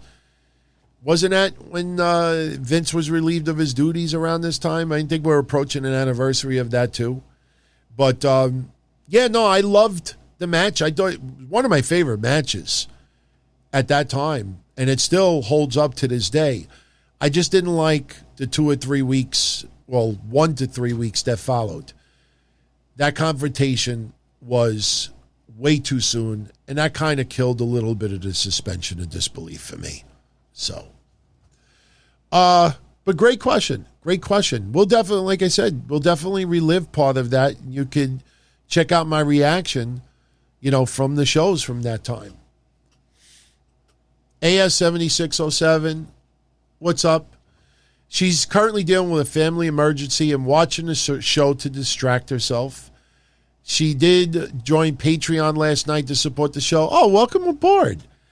You got hundreds of Patreon episodes there. Hundreds. I think Mish and I were up to episode like 147. Every episode is up there. You got ad-free episodes of everything that goes on. Kevin Katzel still has content up there. No, we didn't kick him off. There's some out there that like his work, so, there's no reason to, change that at the present time. We're not looking to change it either, want to be clear. But, there's a wide array of content there. And if any of you out there want to check it out, patreon.com/Don Tony. I don't plug it much because I don't like making things like as a money grab. I mean, if you notice, I appreciate everybody who could, helps me, whether it's financial or just promoting the shows, letting other people know about it. But I try to give back as much as I possibly can. If I have some prizes and I could do that, I'll share it. I'd like to see some of you enjoy it. Obviously, I'm not going to give away everything. But at the same time, though, it's a give and take. And there's a lot of people out there who will just take. And for me, it'll always be a two-way street. And the fact that you all still hang out, man, what made me feel old? I wrote yesterday that on my bucket list is I want to meet Vince McMahon and shake his hand and thank him for all the years of, filling my void. There's a lot of void for me as well. Wrestling filled voids for me over the years. And it made me feel so old. If you want to look at it like this, let me just show you how old it makes me feel. I started watching wrestling in 1979. I'm not going to get into the whole story, but my grandmother was watching it. She was babysitting me, and I heard wrestling in the background. I had no idea what it is. When my mom yelled at my grandmother for letting me see that, then I knew it's something I had to see. But if you want to be technical, 70s, 80s, 90s, 2000s, 2010s, 2020s. I'm in my 6th decade watching wrestling. My father is the only other man in my life, except for my brother. My father is the only other man in my life that was responsible for giving me like entertainment and stuff. I mean, I know a lot of people dislike him, but you know, the amount of friends that I made over the years in wrestling, the memories. I didn't play any indie wrestling of yours truly tonight because I wanted to focus strictly on SmackDown, Money in the Bank, and a little Slammiversary.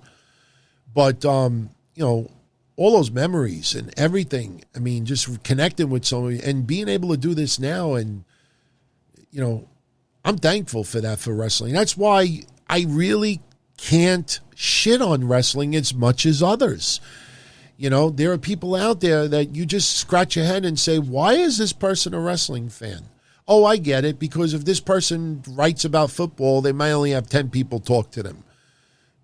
Some people watch wrestling or force themselves to watch wrestling because they want to be part of the conversation. I just, you know, it did so much for me over these years. I have a hard time, like, really condemning it. But I do acknowledge that wrestling in recent years has been a lot less entertaining than back in the day. But, you know, I always try to hold out hope. Look, now with live fans back, you're going to see twice as many wrestling podcasts doing shows now. When wrestling sucks, and when it really sucks, oh, I can't do a show today. My computer doesn't work. Oh, I can't do the show today. My uncle died for the 19th time. Oh, I have a power outage in my house. But for some reason, it's, you know, they were still able to, like, do stuff online. You know, it's just, people make excuses. When wrestling gets good or gets a buzz, then everybody's like, oh, I got to do a show. I got to do this. I got to do that. I got to do this. Acknowledge me. Acknowledge me. That's why I shouted out earlier, every single podcaster out there, whether you video, audio, every single person out there that worked 100% during the entire time during this pandemic, even though the pandemic is not over. And you know, none of those people out there like, hey, DT, thank you for that. That's pretty cool. It doesn't work that way. You try to be positive online, unless it's a major announcement, doesn't get attention. Misery loves company. Can't be part of that. So hopefully everything is okay with your family. And, you know, my thoughts are with you, without a doubt. So thank you for that. Thank you for letting me know. And I know a lot of people out there are with you too.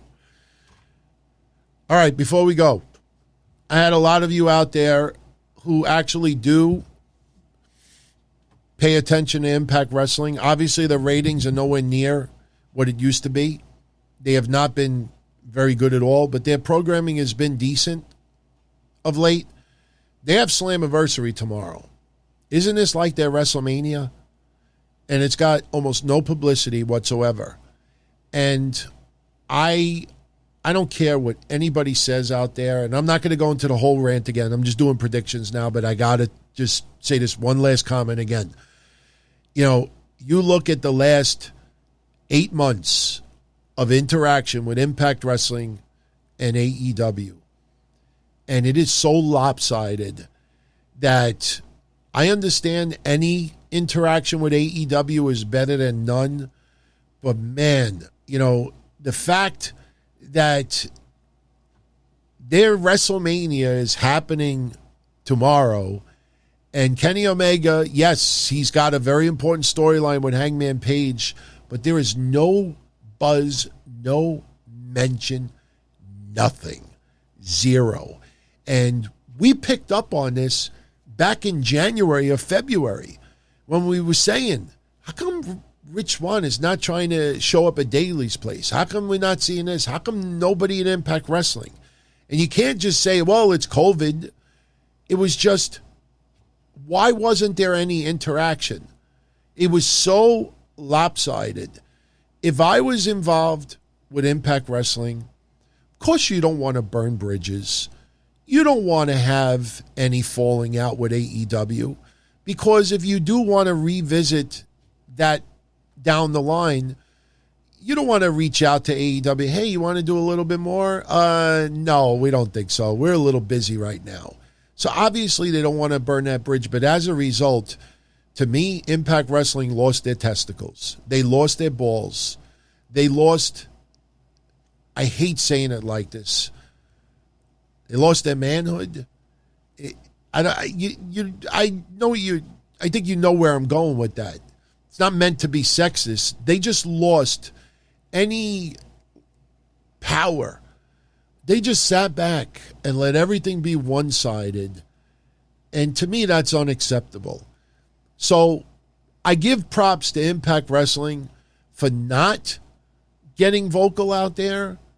For not, when Jim Ross says, oh, no, we feel that Impact Wrestling is, both sides have tremendously benefited from this. If I was high up in Impact Wrestling over the last 7 months, how it's not been reciprocal on TV, I would have been right on social media and I would have just wrote LMFAO or something like that. I give props to Impact for not going that route, because you always want to keep that channel open in the future. But in my opinion, you have live fans coming back. It is time to walk away from that relationship with AEW. If you could do a little bit with Ring of Honor, if you could do a little bit with MLW, if you could do a little bit with NWA, if you could do a little bit with some other promotions out there, do it. But AEW, it feels so one-sided, and it is not helped in the ratings department. It is not. Those people claiming the pay-per-view buys that they claimed. Notice how no officials on Impact or AEW even touted that stuff. They just let everybody else make that claim. You got to read between the lines sometimes. If that shit was so true, how come officials aren't milking that to death? So they need to get away from this AEW stuff sooner than later. If Gallows and Anderson is still going to be on Dynamite, fine. But as far as Kenny Omega being that champion, it's time to take the belt off of him. Too bad you couldn't have Hangman Page show up, get involved, and help, cause Kenny Omega to lose the belt Sunday. Too bad you couldn't do something like that, just to indirectly intensify that storyline with AEW. Maybe it does. From what I've seen so far, I don't know. So anyway, predictions. Josh Alexander, he will retain the Impact X Division Championship. It's an Ultimate X match against Petey Williams, Trey Miguel, Ace Austin, Chris Bay, and Rohit Raju. For some reason, when I throw those names out, I feel like I have brought up this match 1,000 times before. Maybe instead of Petey Williams, someone else is in this match. Josh Alexander is great as the X Division champion. I don't think there's any reason to change that right now. So I am going to go with Josh Alexander to retain. That will be an excellent match. But those participants have been involved with each other a few too many times. Doesn't feel like it stands out like it should. Whole pay-per-view doesn't feel like it stands out like it should. Chris Sabin versus Moose. Much as I like Chris Sabin now compared to years ago, I got to go with Moose. The fact that Moose is not champion right now, he needs to get back in the win column as quickly as possible. Deonna Purrazzo defending the Impact Knockouts Championship against Find everything okay? Whenever you shop Meijer, you shop for your entire community. You help support food rescue programs and Simply Give. You help keep your neighbors well with vaccinations, free prescriptions, and mobile medicine. And you help support sports teams across the Midwest. Whatever you shop Meijer, you help people in your community to work, to play, to live, and to learn. Thanks for shopping with us. Learn more at Meijer.com. I have PenFed, that's a fact. I have PenFed, that's a fact. My credit card purchases get me cash back. My credit card purchases get me cash back. No one else gets these rewards. Sergeant, that is just plain untrue. What in tarnation? Sir, PenFed's Paracash Rewards Card isn't just for military members. Anyone can get cash back on all purchases. Ah, Figgins! You've ruined my favorite song. PenFed Credit Union. Visit PenFed.org/PowerCash. To receive any advertised product, you must become a member of PenFed, insured by NCUA. Opponent not yet named. A lot of people think it's going to be Ruby Riott. Whoever it is, I just can't see Deonna Purrazzo losing that belt this quickly. And I hope Impact Wrestling resists the quick title change. They did that, 2 months ago? They had that abrupt title change. And what happened? What did we say? Deonna Purrazzo will have it back in a week or two. She got that belt right back. If you have Ruby Riott show up, even if she were to defeat Deonna Purrazzo for that belt, I just can't see her holding it all that long. And I don't want to see a hot shot title change simply for a title change. In Impact Wrestling, it feels like they always want to have at least one title change. So as I go through this list, if I end up with no other title changes, I may have to revisit this women's match. But again, we don't even know who her opponent is. I'm thinking Ruby Riott, like a lot of others. So it's very hard to make a prediction when you don't know who her opponent officially will be. So I don't think it's Tessa Blanchard. I don't think so. I mean, that would be pretty wild under the circumstances. It would be really interesting to see how they treat Tessa going forward if that was her. But I don't know. I'm just not feeling that right now. Violent by Design. Eric Young, Cody Deaner, Joe Doring, and Rhino. Oh, excuse me. Or Rhino. I just was saying, wait a minute. This is a tag title match. Why is there 4 people in it? Violent by Design, who are the current tag team champions. There's 4 of them. 2 of them will defend the tag belts. It'll either be Eric Young, Cody Deaner, Joe Doring, or Rhino. They will be taking on Rich Swann and Willie Mack. They'll also be taking on Falaba and someone to be announced. Obviously, I think this will be a former WWE